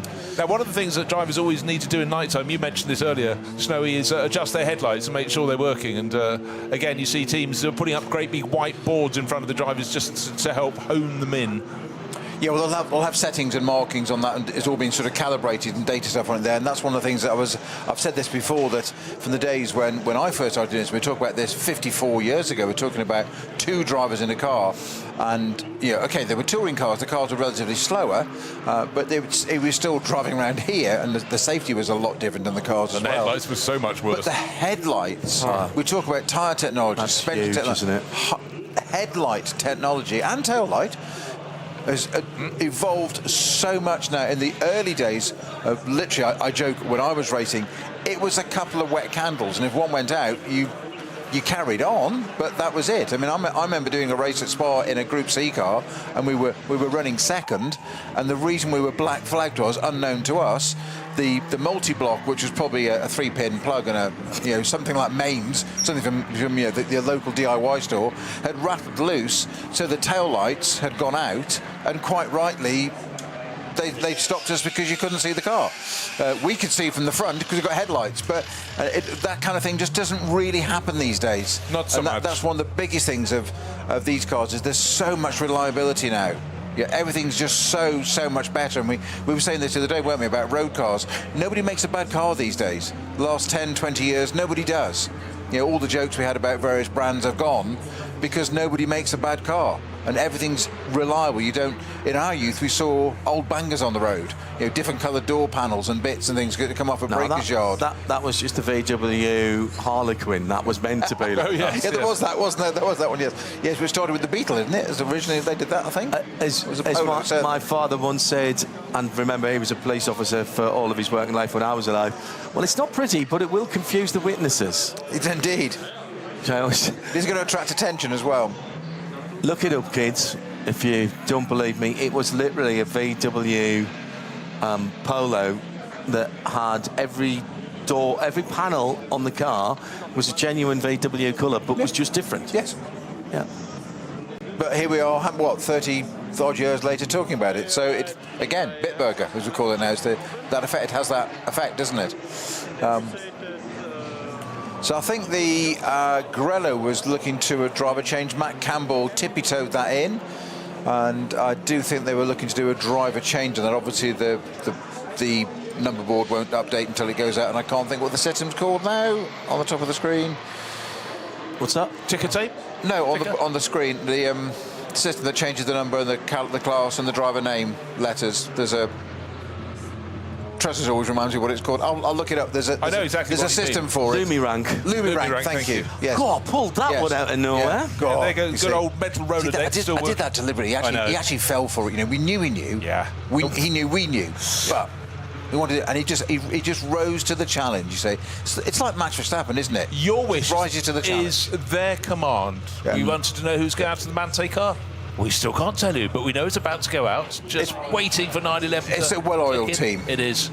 So it could be Thomas Preining, Chan Guvin or Kevin Estre. By my reckoning, it's not going to be Thomas Preining. I think it'd be Chan. Chan or Kevin, but I think Chan. I don't think he's done his run in the dark. I think the camera was giving quite a clue there with Chan Guvin zooming in on the roof, wasn't he? Yeah, was but that no, it was person 387. Preining, yes. Preining, sorry. He's not the only Turkish driver in the race. No, there's a car full of Turkish drivers. Yeah. Now, that car, that Lumirank we're discussing, it's in the top right of the screen. It's got 005, which is its position in class as it came in, and it says CAM Campbell. So that still, even though the driver's changed, of course, that won't be triggered until the car leaves the pit exit, and the new one will come in. Indeed so. Right, so we have reached 10:30, which is my time to go home. If you've got another hour, I don't know how many cars you're going to get on track. Back to Dorset. Okay, all the way back to Dorset. Nice working with you, Bruce. Yeah, lovely, thank you. Enjoy the rest of the time. But don't forget your Eccles cake.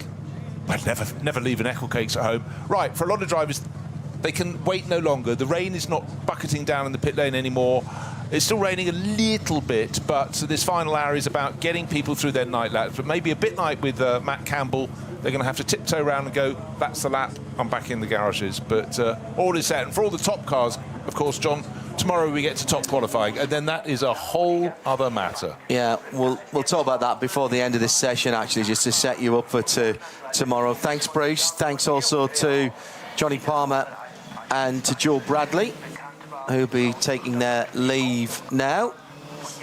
And thank you very much to Brakel Motorsport as well, without whom I would have frozen earlier on. Aidan is driving for them in his first Nürburgring 24 hours, and along with his dad Declan, two lovely people that I met through a mutual friend in motorsport this weekend, and just had the best time talking to them. And I am I've been sporting one of their sweatshirts, which is... I came desperately underclothed for this. Please, it's a family show. I had lots John. of clothes, but just none of them very suitable. Oh, I see, right. Yeah. In that, I think I only you have pulled that one one back long in time. sleeve. Well done. I have one long sleeved shirt. The rest is one sleeve top. The rest is t-shirt. And I didn't bring an outside jacket. And in time-honoured tradition, just before joining a broadcast, Johnny Palmer disappeared under the desk. Yeah. He does this every time. It is a reason to plug in his laptop and his miracle machines that he does. But it is always slightly alarming that he squirrels away under the desk. Hello, Johnny. He's off now. I know you can't reply right now, but He's off. He'll get you back tomorrow. No improvements in times, but a few more cars, even at the top of the field, have gone out. Max Verstappen did take the Windward Mercedes out, so they have unleashed him onto the Nordschleife as well. That's his AMG engine that you can hear. And he's just going up towards Flugplatz at the moment. Flugplatz named not because the cars get off the ground, that's a misnomer. It is named because at the top of the hill on driver's left, there used to be an airport, a Flugplatz. And back in the day, the early days of this place, in the late 1920s and through into the 30s, people would fly up here. And there's a code 60 at that point for the 651 car, which is the Adrenaline Motorsport Team Manhattan Wheels BMW M240i, which is currently stationary, according to... Oh, it's in the wall.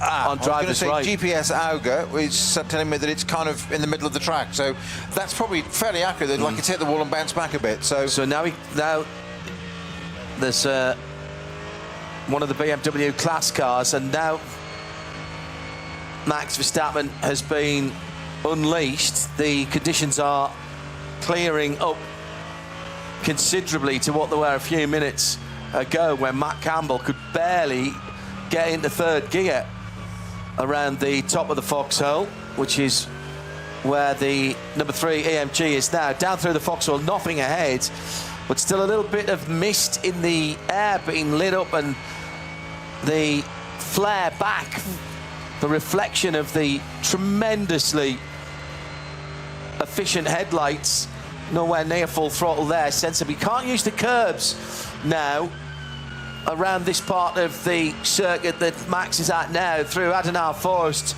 so all the way down to first gear. It's quite a slow corner, the left-hander there, before the right that opens out, and normally you might be up on the block paving there, climbing up to the double left at Metzgerfeld. And it is still tippy toes out there, but this is good practice. This might be the first nighttime lap, actually, that the 4-time world champion has had around the Nürburgring Nordschleife. Come down through Kallenhard now, the downhill right-hander, almost a hairpin. In the dry, it would be a short shift through the left-right chicane. Traffic ahead now. He did use 2 gears there when he needed one. Yeah. As in, that V8, what's it known for? Lots of torque, lots of low-end grunt and torque. So adapting to it, using it straight away. So he popped up 2 gears very quickly there. But now, down the hill. Be, as you say, John, the first representative lap. Just happens it's set by Verstappen, but when he completes the lap. But it could be our first representative lap from the SP9 category in the full rain at night. Yeah. So it'll be a good marker for us. I mean, you couldn't have done this 10 minutes ago, 15 minutes ago, because there just wasn't the grip out there. So this is a good time to send Max out to get some real feel for the circuits. See what you can see. Wheel spin as he comes up out of the bridge up towards the left-hander that is often called the louder left or louder links, and then up to a very important right-hander, actually, because you take it as a late turn in, and Max is sort of half on, half off the full racing line there, feeling for grip, but it's all uphill here to the bottom. In fact, really, actually, to the Caraccioli carousel. 3 left-handers here. They get progressively tighter. In the dry, they're all flat. The last one is the important one to get right, because that one tightens and you have absolutely no runoff on the right-hand side. Well, the Dottingerhoe is probably the fastest part of the circuit, but you have the advantage of being super wide down there and lots of visibility. Whereas here at Kesselchen and Klostotol, it's equally up to mighty fast. Yeah. But there is absolutely no runoff. At some points on the right-hand side, we can just see there's less than a car's width. Correct. Can't hit the curb on the left through the Moot curve. Up over the brow, stay away from the curb. On the right, more I was about to say, stay away from that curb on the right as well, because it's more like a brick wall. And now position the car. What's a magnet? It's a magnet to the barrier. Yeah. And over the top of a tricky little rise, actually, with a left and then the right. Steady through there, John. Has to be. Has to be. Look at that. He's barely on the throttle. Now coming up the hill towards the Caracciolo carousel. Let's see if he drops into the concrete or stays on the top. Here the brakes squeal in, they're still cold. Yeah. They're still cold, those brakes. That's a very good point. No brake temperature, very little tyre temperature. Now, uphill from here.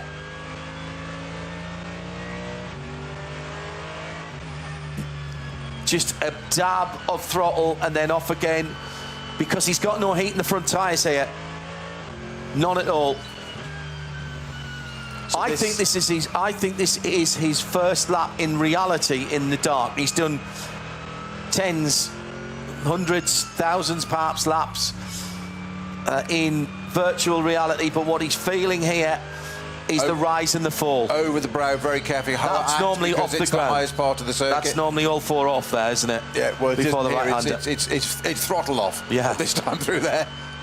Now you slightly drop down. You can use the curb on the right, which Max does even in those conditions. You come into Wipperman, stay hard to the right here, because you've got to balance the car, and it's really hard. If you get offline here and miss the apex on the left-hander coming down into Brunchen, then you're just going to understeer off to the right-hand side, because the camber of the road doesn't hold you through. Brunchen, sometimes called YouTube corner. So many people gather there, and there's massive campers there. You can run up onto the block paving on the left-hand side if you need to. Well, it drops over a brow and an adverse camber, so the people go in there, as ever, on the tourist laps way too fast and spend a load of money on the small print they didn't read about repairing the barriers. They didn't mind repairing their car. Yeah. Now the run towards Flansgarden and the Beloff S's, this is extremely quick in the dry and so precise. You're threading the eye of a needle here. One of my favourite parts of the circuit, actually, even in a road car. A little bit of a wiggle there and almost onto the grass for the AMG. Now, just over the top of the right-hand rise that Max is at now. Again, you can use the block paving on the left just to straighten this section out. You're falling down the hill quite rapidly and you pick up speed quickly. Then there's a right-hander at the bottom of the hill that sort of tightens. It's over one of the many bridges that there are here. And then a tricky left at the Swallow's Tail and into the mini carousel, Kleiner carousel, drop right in the bottom of that. And even now, there are challenges, because you climb quite steeply, actually, into Gallows Hill, and it's a triple apex right-hander. You don't have to hit the middle apex, but you want to hit the last one, again, in dry conditions, not right now, because you want to get on the power early. Dottingerhoe, over a mile long, nearly 2 kilometres. Now, this is potentially the most dangerous part of the circuit, because you can't afford to be tippy-toe here. You can't do low revs. You've got to get some pace on, and that's where you're going to pick up your skirts and go.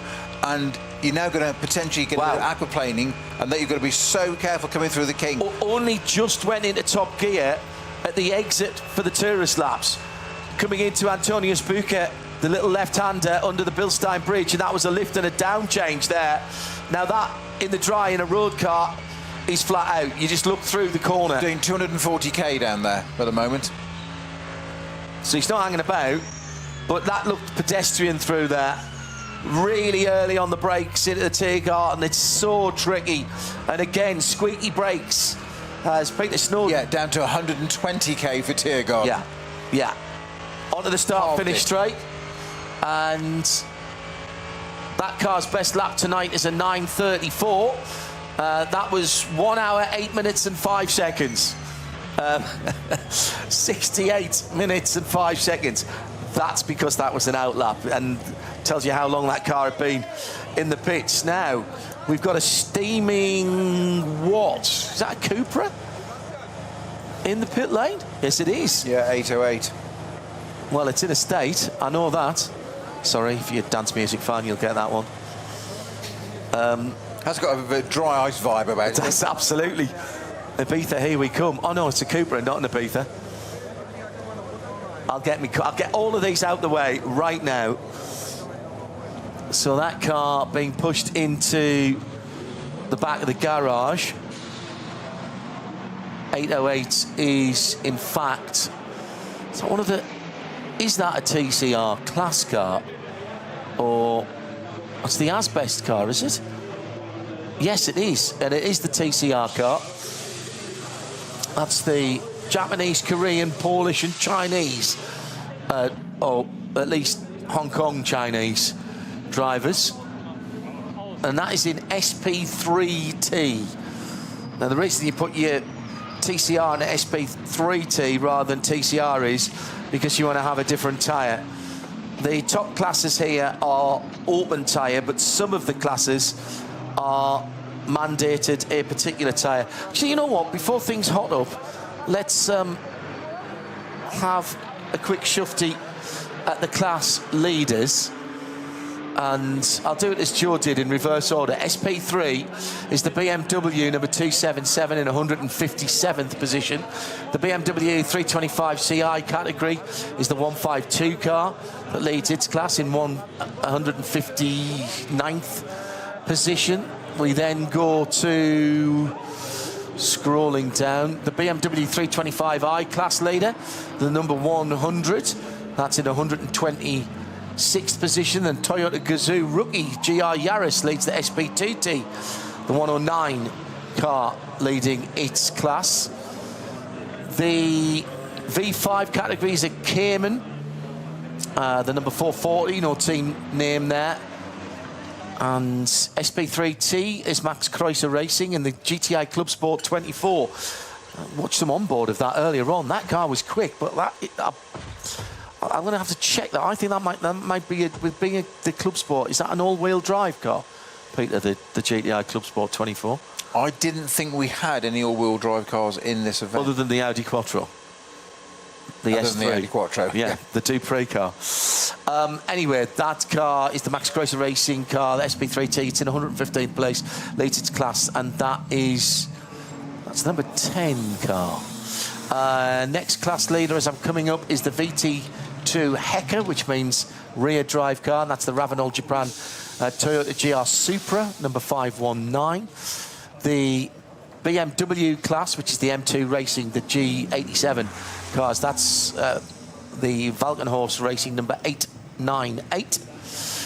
Next is the Dupree Motorsport Audi 3 S3 Limousine, because it is the 4-door and not the 5-door hatchback, so the saloon, if you will.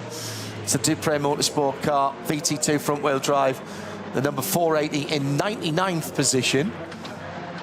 Then it is the Adrenaline Motorsport BMW 240i class leader, the 195 in 94th position. The Porsche Cayman S is the V6 leader. That's number 448, and that is in 87th position. There are over 20 classes here, by the way. The Door Motorsport McLaren Artura Trophy car is the SP8T leader in 59th position, famous McLaren number there.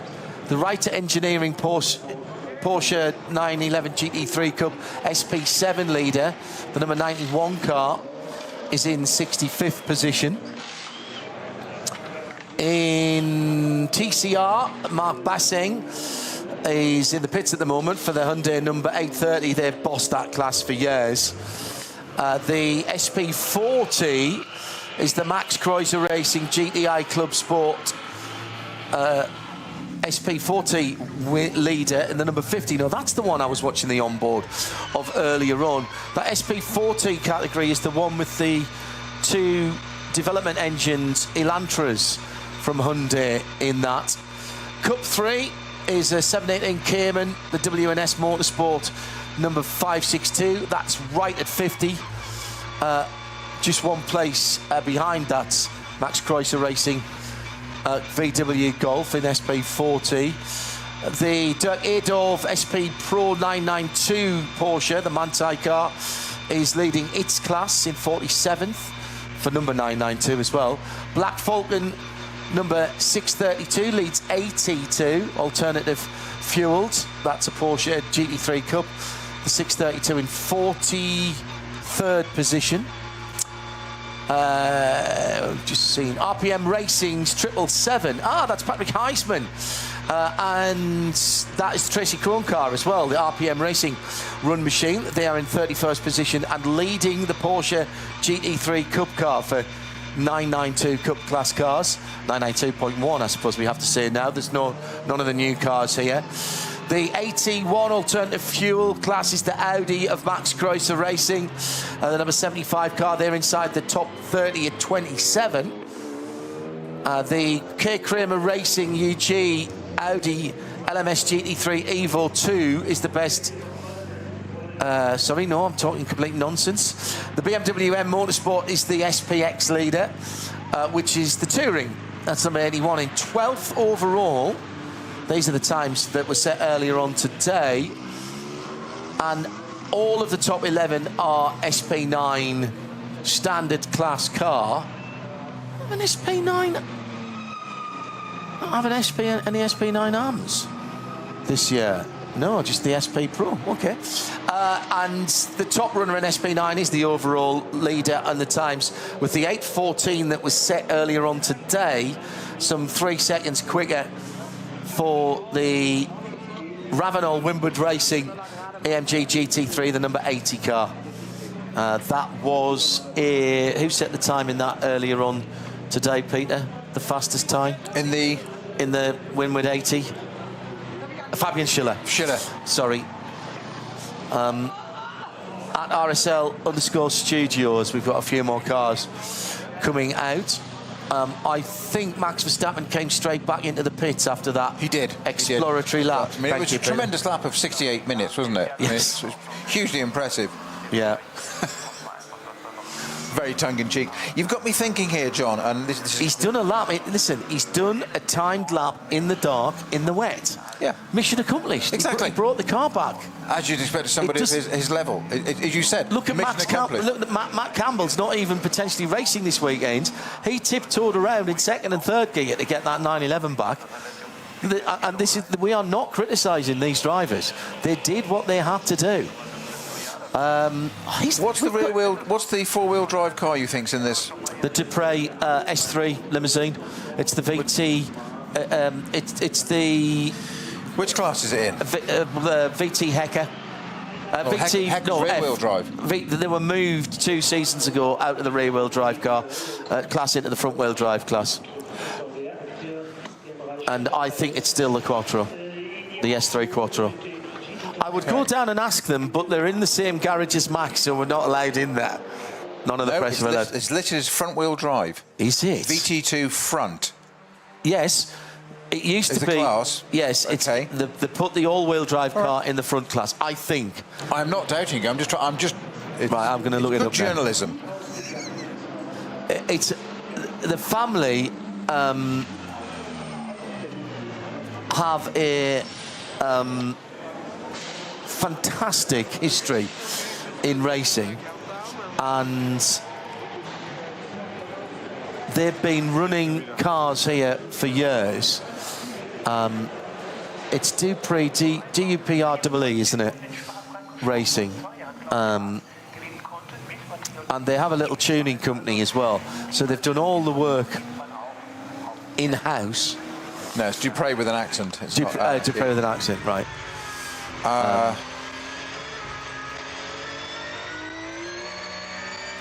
Now, who's that just heading out? That's Alessio Vicariello in the Dunlop Porsche, Dunlop Motorsport Porsche.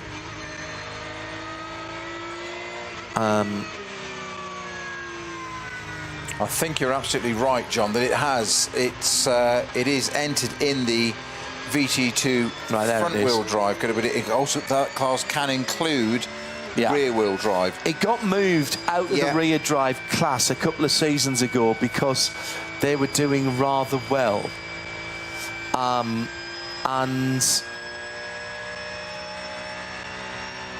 they Christophe Dupre ran a Honda Civic, I think, beforehand, but they've got a long history. John, as ever, you're absolutely right. It is a four-wheel drive. Thank you. I mean, it's just in the front-wheel drive class. Yes. That's what threw me. I'm easily confused. Okay, I'm new to it. Christophe Dupre, who's in that car, has driven an Audi R8 LMS. He's raced it. And they are lovely, lovely people. Go and find them on Facebook or on. And if you are an Audi fan, you will immediately get into these guys. They look after Audi, VW, Porsche, and Honda. And I think it's Dupre.de. Yes, it is. And I had a long chat with them a couple of seasons ago, and just because they were in a garage with another big team actually, and I went to have a chat and have a look around one of the cars, and I said it was just the bright red car. It had no livery on it whatsoever. They've been 50 years in motorsport. They've done GT1, GT2, GT3, GT4, VLN. Here at the Nürburgring, Carrera Cup, Sports Cup, hill climbs, you name it, they've done it, and they're supported and they're relied upon by the Saarland University of Applied Sciences, which is their neck of the woods. And I mean, they've been class winners many times, class winners. They are lovely, lovely people. And just a perfect example. There they are with one other BMW team in the garage with the most sought-after man here this weekend in terms of publicity. That car just been pushed back in. The number 3, Verstappen.com by Winward. So here's the little red. See, now, I know this is bizarre, but I kind of want to see if the little red S3 is just off to the right of that car, sitting at the back, because that's where it was. The Dupre banners are up on the wall. So the 2 AMGs are at the front there, and the BMW is back left, and the Audi is back right. There's the sister car, the 80. That's the Ravenol car, which is the fastest car today. Resplendent in dark blue and Ravenol gold. That's a strong lineup as well, isn't it? Just Maro Engel. I mean, you could have an argument. Make an AMG Mercedes just talk. Well, you can have an argument about who is the best GT3 driver in the world, but Engel's in the conversation.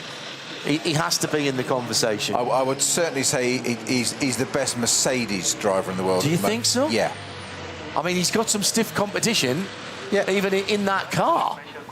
Actually, when you that team is, that is stacked, isn't it? So Lucas Stoltz, Fabi Schiller, and Max Martin. Max Martin in the rain round here, and sharing. I mean, Max knows how to pick good teammates. Let's be honest, because in the 3 car, he's got Daniel Hunkadea, Gilles Gounon, and Lucas Auer. Gilles Gounon will give anybody in an AMG a good run for his money. I mean, those are those names that I've mentioned there, those 6 drivers. And then you've got Max Verstappen, who obviously isn't going to let you down. But those 6 drivers are in the conversation for best GT driver in the world right now.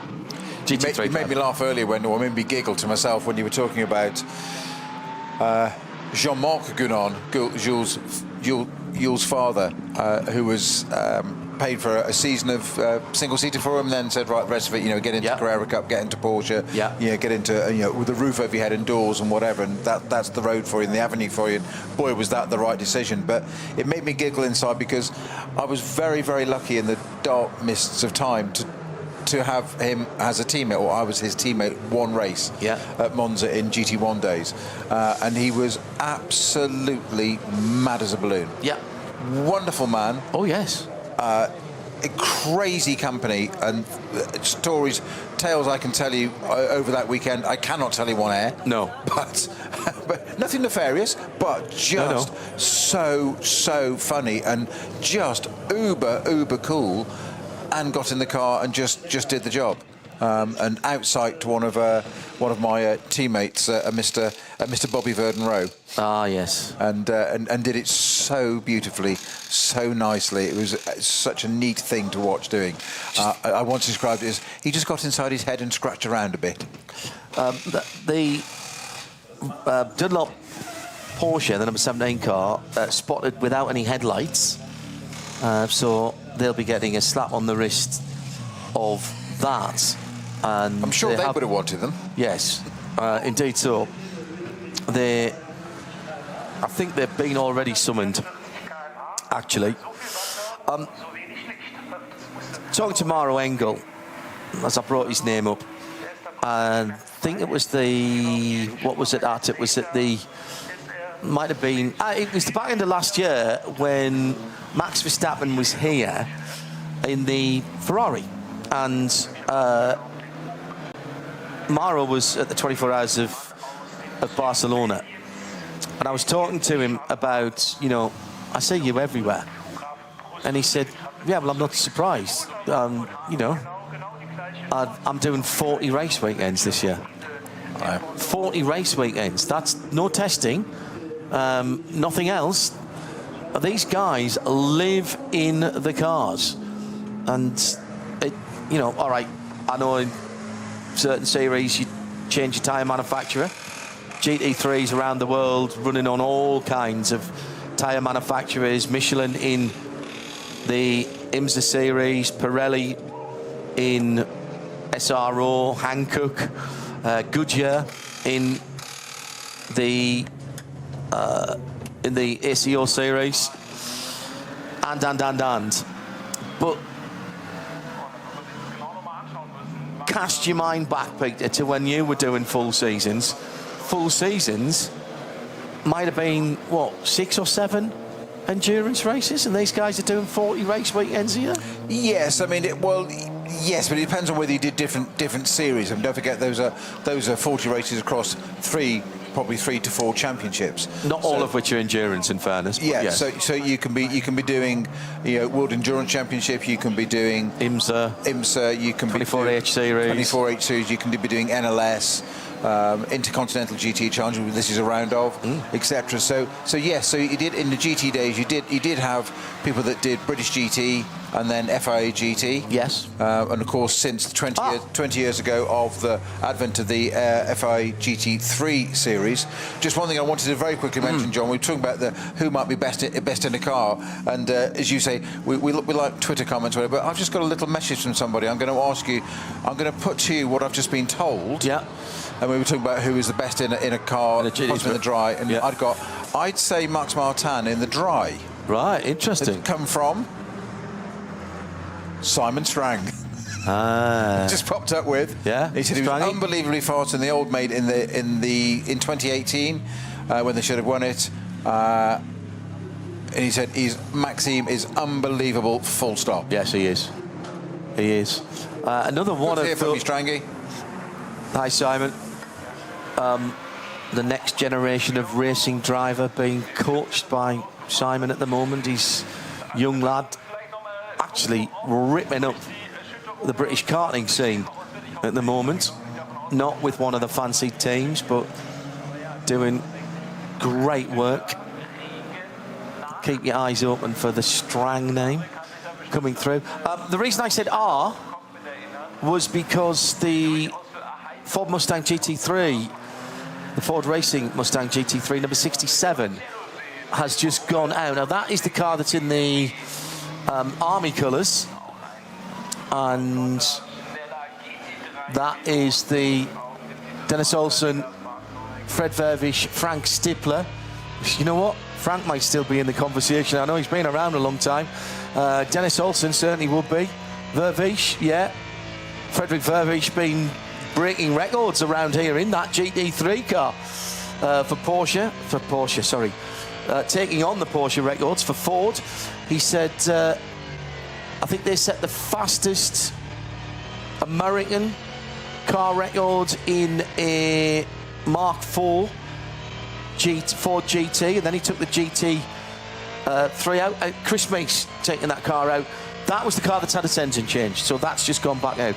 The Bundeswehr colours is the German Army colours on that car. One more thing to say. Yes. We know motorsport is a very small community. Oh, yeah. Very tight-knit, and we travel a little circus that goes to different places around the world. Travelling circus. Final message from Simon Strang. And I can show you this if you don't believe me. No. Just says, tell John I love him. There you go. So we'll just leave that there, shall we? Love you too, Strangy. Hello, Fred Alan. Vervish, as you say, back out in the Mustang. That's the number. Yeah. Is it Fred that went out? entry, Right, and, that's interesting. Okay. Just compare the engine note of this to a few minutes ago Verstappen's V8 Mercedes, and how different it is, and the revs they're using. Well, first of all, it's a flat plane crank. Yeah. 5.4. I mean the revs they're using. Yeah, but he is revving it a lot confidence. more. Is this a team actually putting holes in the floor for the water to drain out? Oh, they're trying to ungum the drain plugs. No, so they've got the front end off, haven't Oh, they? is that what they're doing? Right, yeah. It's the front clip off, and it's... What car's that off them, Peter? Come on, work it out. I'm asking because I haven't got a clue. I think I know you are. I know you, Mo. Don't worry. Porsche?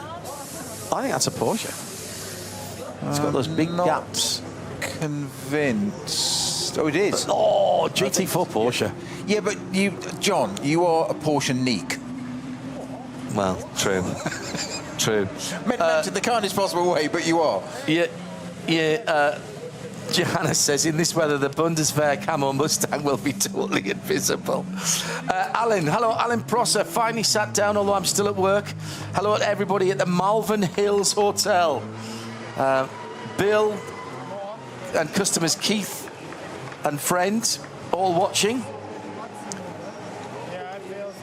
I have that on. When I finally get a weekend off or a few days off, Alan, I'll be across to see you. I hate it for people in the pits. The bumper that's being worked on apparently is an M2 BMW. Oh, was it? All right. Even more impressive. Well, we'll see. We're in that garage now. That's KCMG. That's the 47 cars. That's box. I think that's box 15. It is. There. Is that an M2? No, 987. that is a 98. That's a 987 Cayman. Yes, if that's the car bumper. next to it. Is that the garage that it's being worked on, though? But it was right in front of that car, and that car hasn't got the but it's front not clip now. on. It's no. It's right in front of the red The Porsche. camera is now, but That's the KCMG AMG, the number 47 car in that beautiful blue and chrome. And there's the Cayman with the bumper off, and Yeah. there's a red bumper right in front of it. I think what's happening here is I've got friends in the pits that are trying to put us off. Yeah. Because I've just had said wrong. It's a Porsche. Yeah. So It's we're defo a Porsche. You can't unsettle him that easy. You know who you are. It's the big, We're big, watching big you. gaping Your car's holes. marked. It's the big gaping holes that Porsche have either side that they only put the grills on the GT3s. Even the GT4s don't have the grills on. And behind that on the road cars are the air conditioning intercoolers, radiators. Stop. No. That's how you spot You've got them. to be very, very confident to challenge John's knowledge on anything Porsche related. Meanwhile, also in a Porsche, the Dunlop Motorsport Porsche, teammate to the Falcon Porsche, Julien Andlar, out on the circuit at the moment, and headlights. I have to say, headlights that aren't as good as some of the other cars. Sorry, what that we've headlights? watched They're the daytime upwards. driving lights. I don't think he's got the endurance light switched on there. They are they're great. The endurance lights on the front of the 992. The curves, though, John, which is pretty important. Well, that is true. true. The 17 car that had the problem with the lights anyway, wasn't it? But it's got something on there. Good point. It was the 17 car that had no front lights. If you're watching the World Fleet It's picking TV, up the curbs. If you look, it's picking up the extremists of the track, which is absolutely fine. they're actually set back into the bumper. Yeah. And much lower down than most people's are, so they are a bit more like fog lights, curb lights. There's no long distance vision down the track, which is what we were looking at. That's a bit weird. That out comes the HWR Evo. This is the black and pinstripe number 61. Number 61 sits in 48th position. 3 classic colours for the HWA Evos.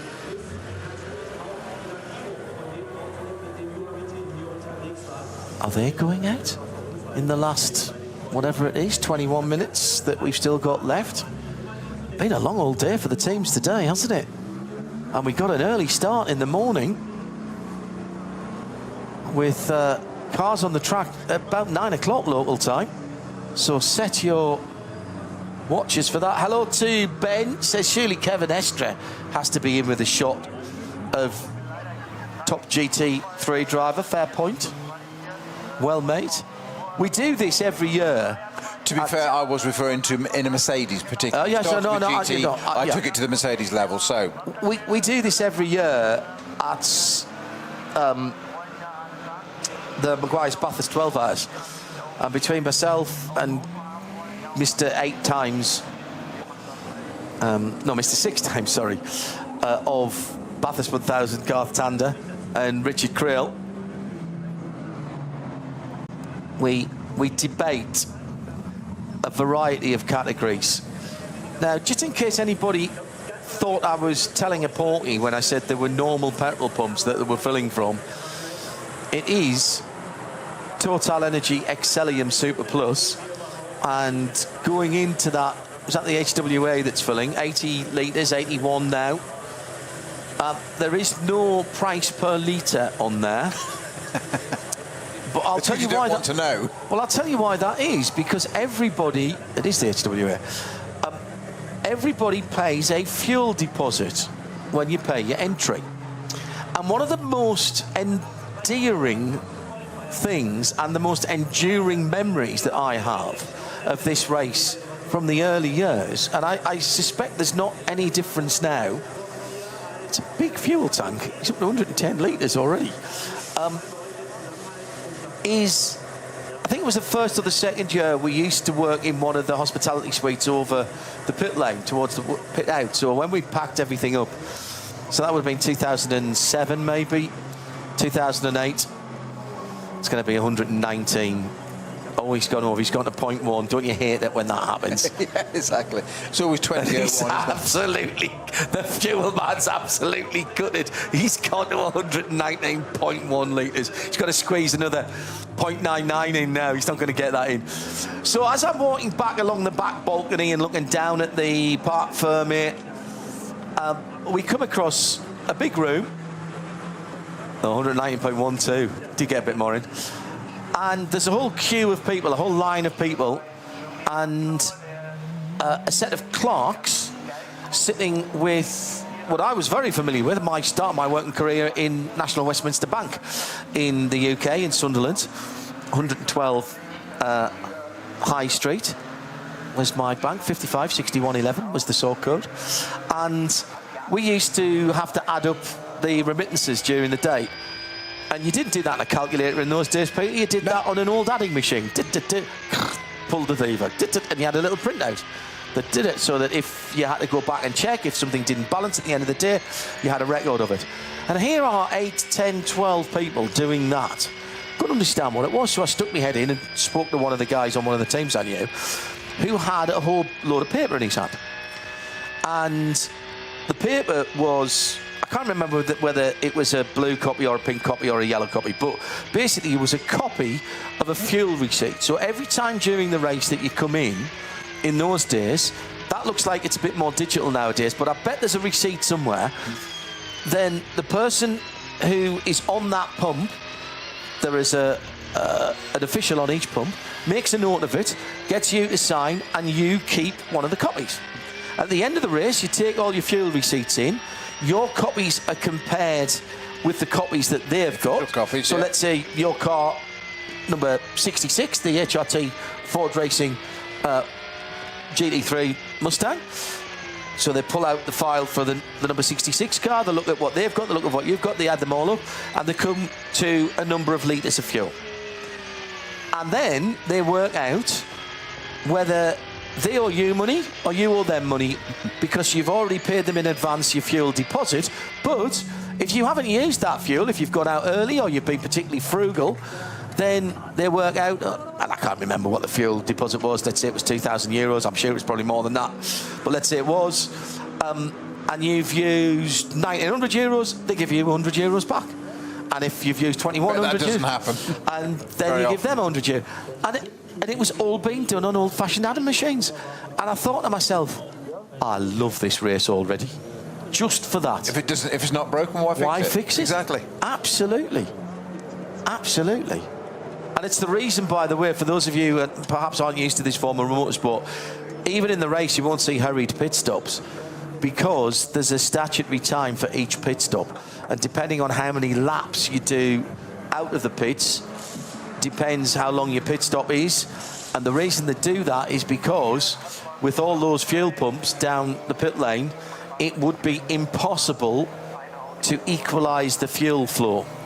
So basically, they are giving you time that is more than enough time to fully fuel the tank. If you do 5 laps, your pit stop time is shorter than if you do 8 laps, to allow you to have your fuel fill. It's brilliantly worked out. I've looked up some numbers for you. Right. So the fuel cost just under €3 a litre. Right. Okay? A GT3 car will consume somewhere, depending on pace and how long the race lasts, 3,000 to 4,000 litres of fuel for a 24-hour race. Right. So that puts it at 10 to 15,000 euros in fuel. And actually, I'm going to say €3 a litre is that's not bad for race fuel. That's not bad at all for race fuel. No. Now the thing is, I know what some of the sustainable stuff is costing for historics. about £5 and £8. Try 7. Yeah. No. Yeah.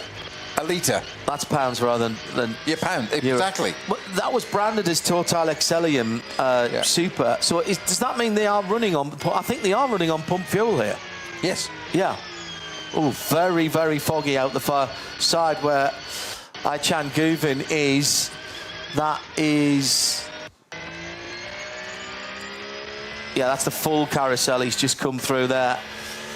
So getting up towards the highest part of the circuit in the number 911 Grello.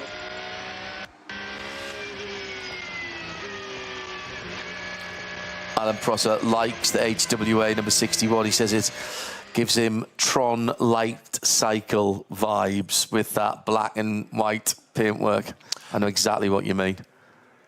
Right. Excellium Racing fuel is 100% sustainable fuel. Yes. Right, so it is a bit more, it's between €4 to €6 per litre, which is more, I thought that was a bit more. It said Excellium 98 on there. The high-end road fuel is around about 2.5 to 3 litres. Right, okay. Euros per litre. Yeah.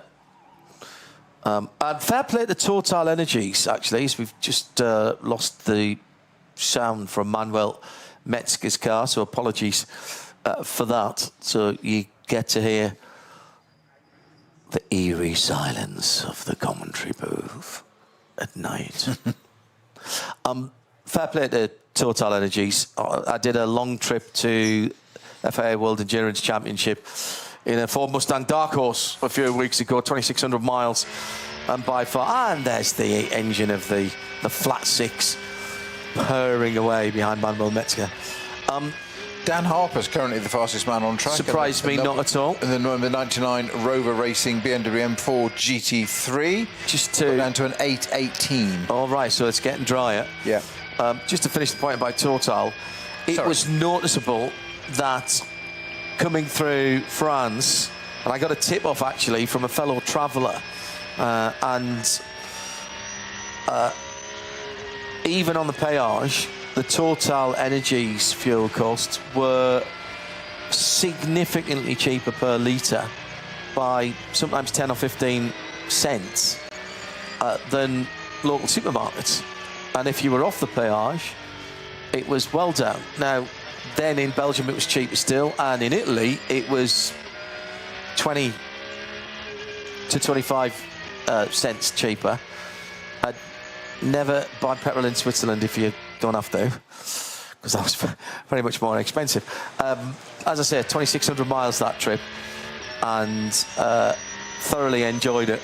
That's the Dark Horse R is the car on which the Mustang Challenge, or the Dark Horse rather, is the car on which the Mustang Challenge Dark Horse R, which we took to Le Mans last year for one of the support races. Chan Guven on his way back in the Porsche on the Donninger Hurt. Nowhere near as bad as it was half an hour, 40 minutes ago. Still lifting for the Bilstein Bridge curve, Antonius Bucher. Early lift and down changes two thereof into the Tiergarten.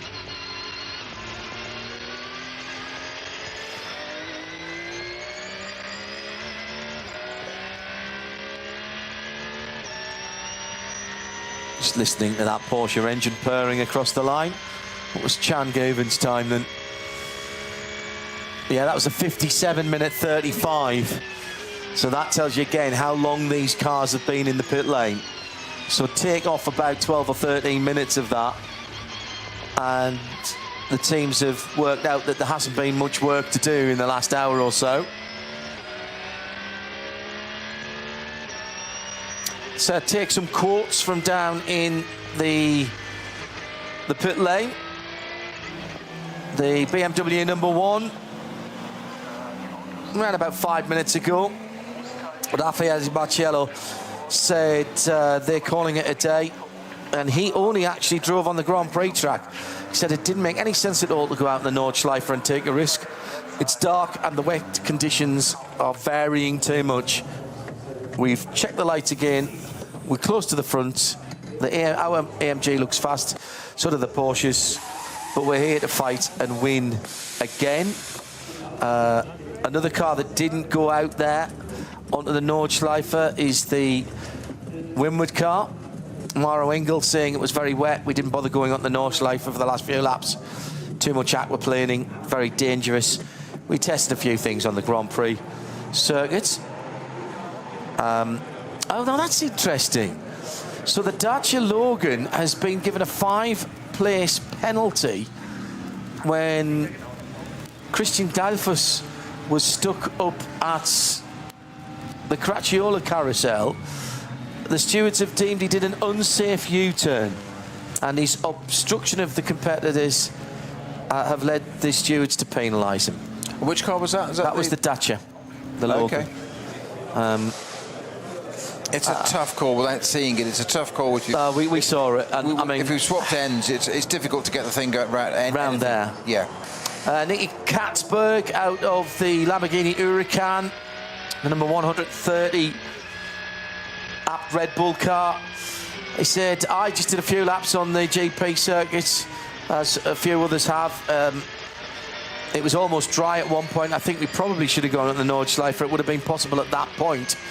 But anyway, we're just trying to minimise the risk. The car's feeling good. Completed our full programme. And, sorry, that's just scrolled down out of the way. And what we've seen so far, we're happy with. Hopefully the weather gods will be on our side tomorrow, as well as on Saturday and Sunday. Car feels good. Mercedes seem fast. Porsche looks strong in the wet as well. Not sure we can keep up in the rain with the Lamborghini, but we should be good in the dry, so let's hope for that. Oliver Kuntz, very foggy, very slippery, very, very tricky. That should be on a t-shirt, shouldn't it? Just standard. Absolute challenge, but it worked out. The rain stopped for me, but the track was still wet, and when you have the spray from those driving in front, it's not so great. Oliver driving in the Cayman 718 Type 982.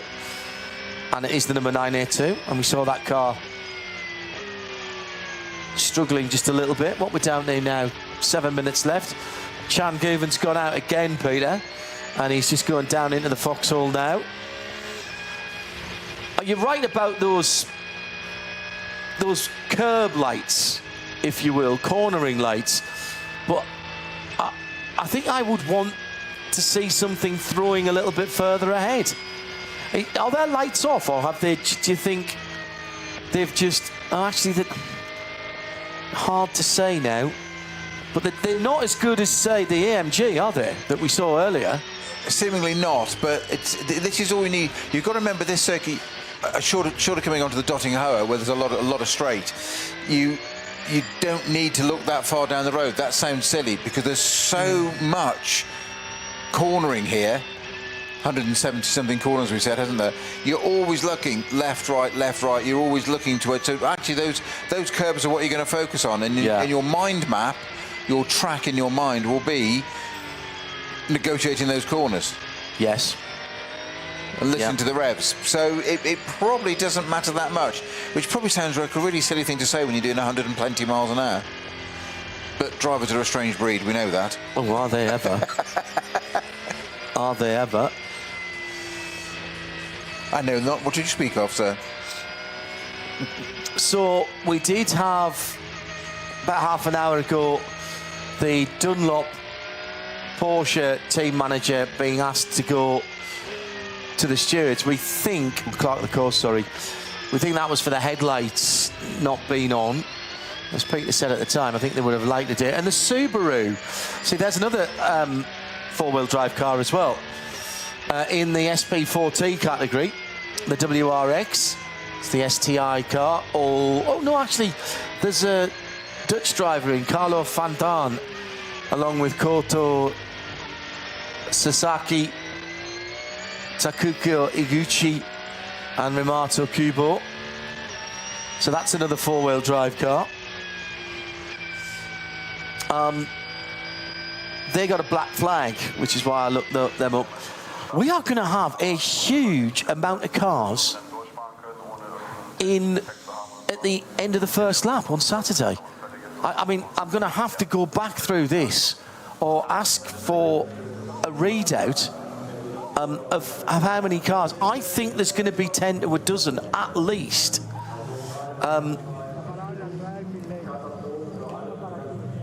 Some penalty points going on there. 45-second stop and go for the next race. 1, 2, 3, 4, 5, 6. There's 6 on the screen that I can see there. 7. So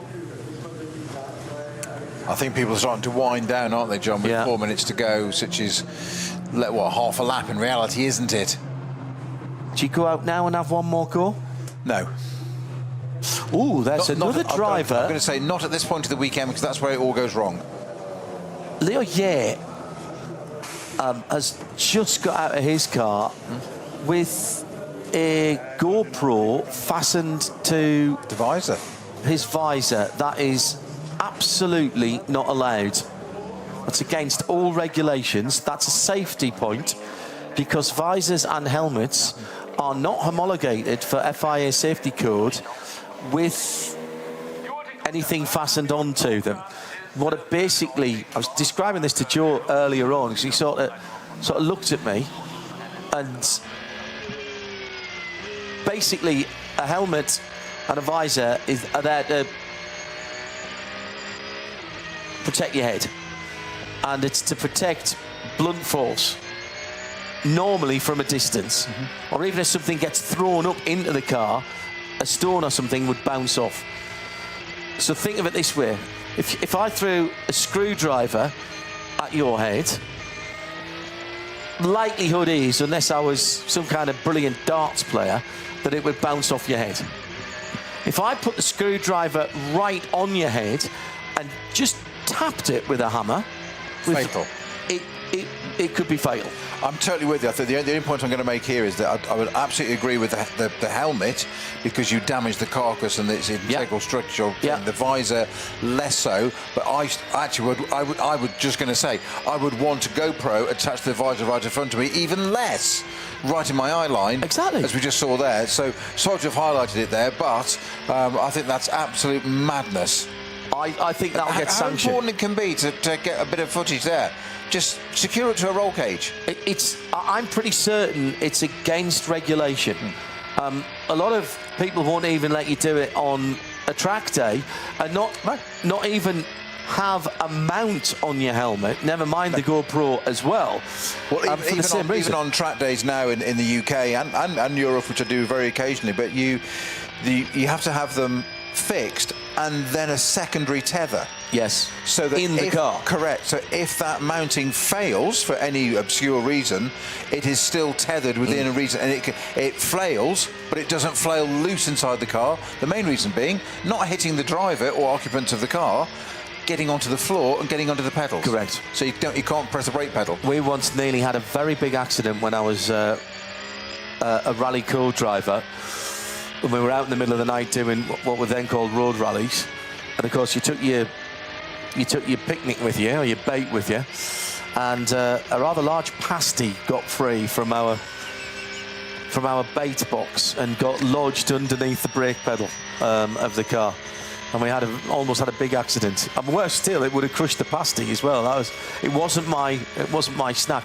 I am being told by the magical voice, which is always inside my head, that there were quite punitive penalties handed out last year for drivers with mounts and or cameras on their helmet. Be it I just don't know why you would. I'm sorry, it's beyond me. But sorry, it's out there. But with the technology that's available these days, on relatively inexpensive, simple stuff that is easily mountable to so many surfaces and areas in a race car. I get the wanting to cover it. Alan Prosser, you're probably spot on. That driver, jumped out of the number 86 Subaru, which had got the black flag. I wonder if they gave him the black flag and that's why we got the pictures of it in the pit lane. Alan, you're a genius, mate. Always good to see him, Alan. Yeah. In the pit lane for the Dunlop number 17 car, they're still... are they looking at the headlights? No, they're just turning it around. The 86 flags is the come out. high-class racing. 86 is high-class racing, is it right? Yep. Okay. Yes, that was the car that you got out of. Sorry, not the Subaru. The Porsche, yeah. The dark red and white. The checkered flag is out. There are a few people out there, including Chan Guvin. We've got the Red Bull Lamborghini, the number 84, still out there. And we have a course car out as well that's picked up Chan Guvin. Now, that is unusual. I've not seen that before.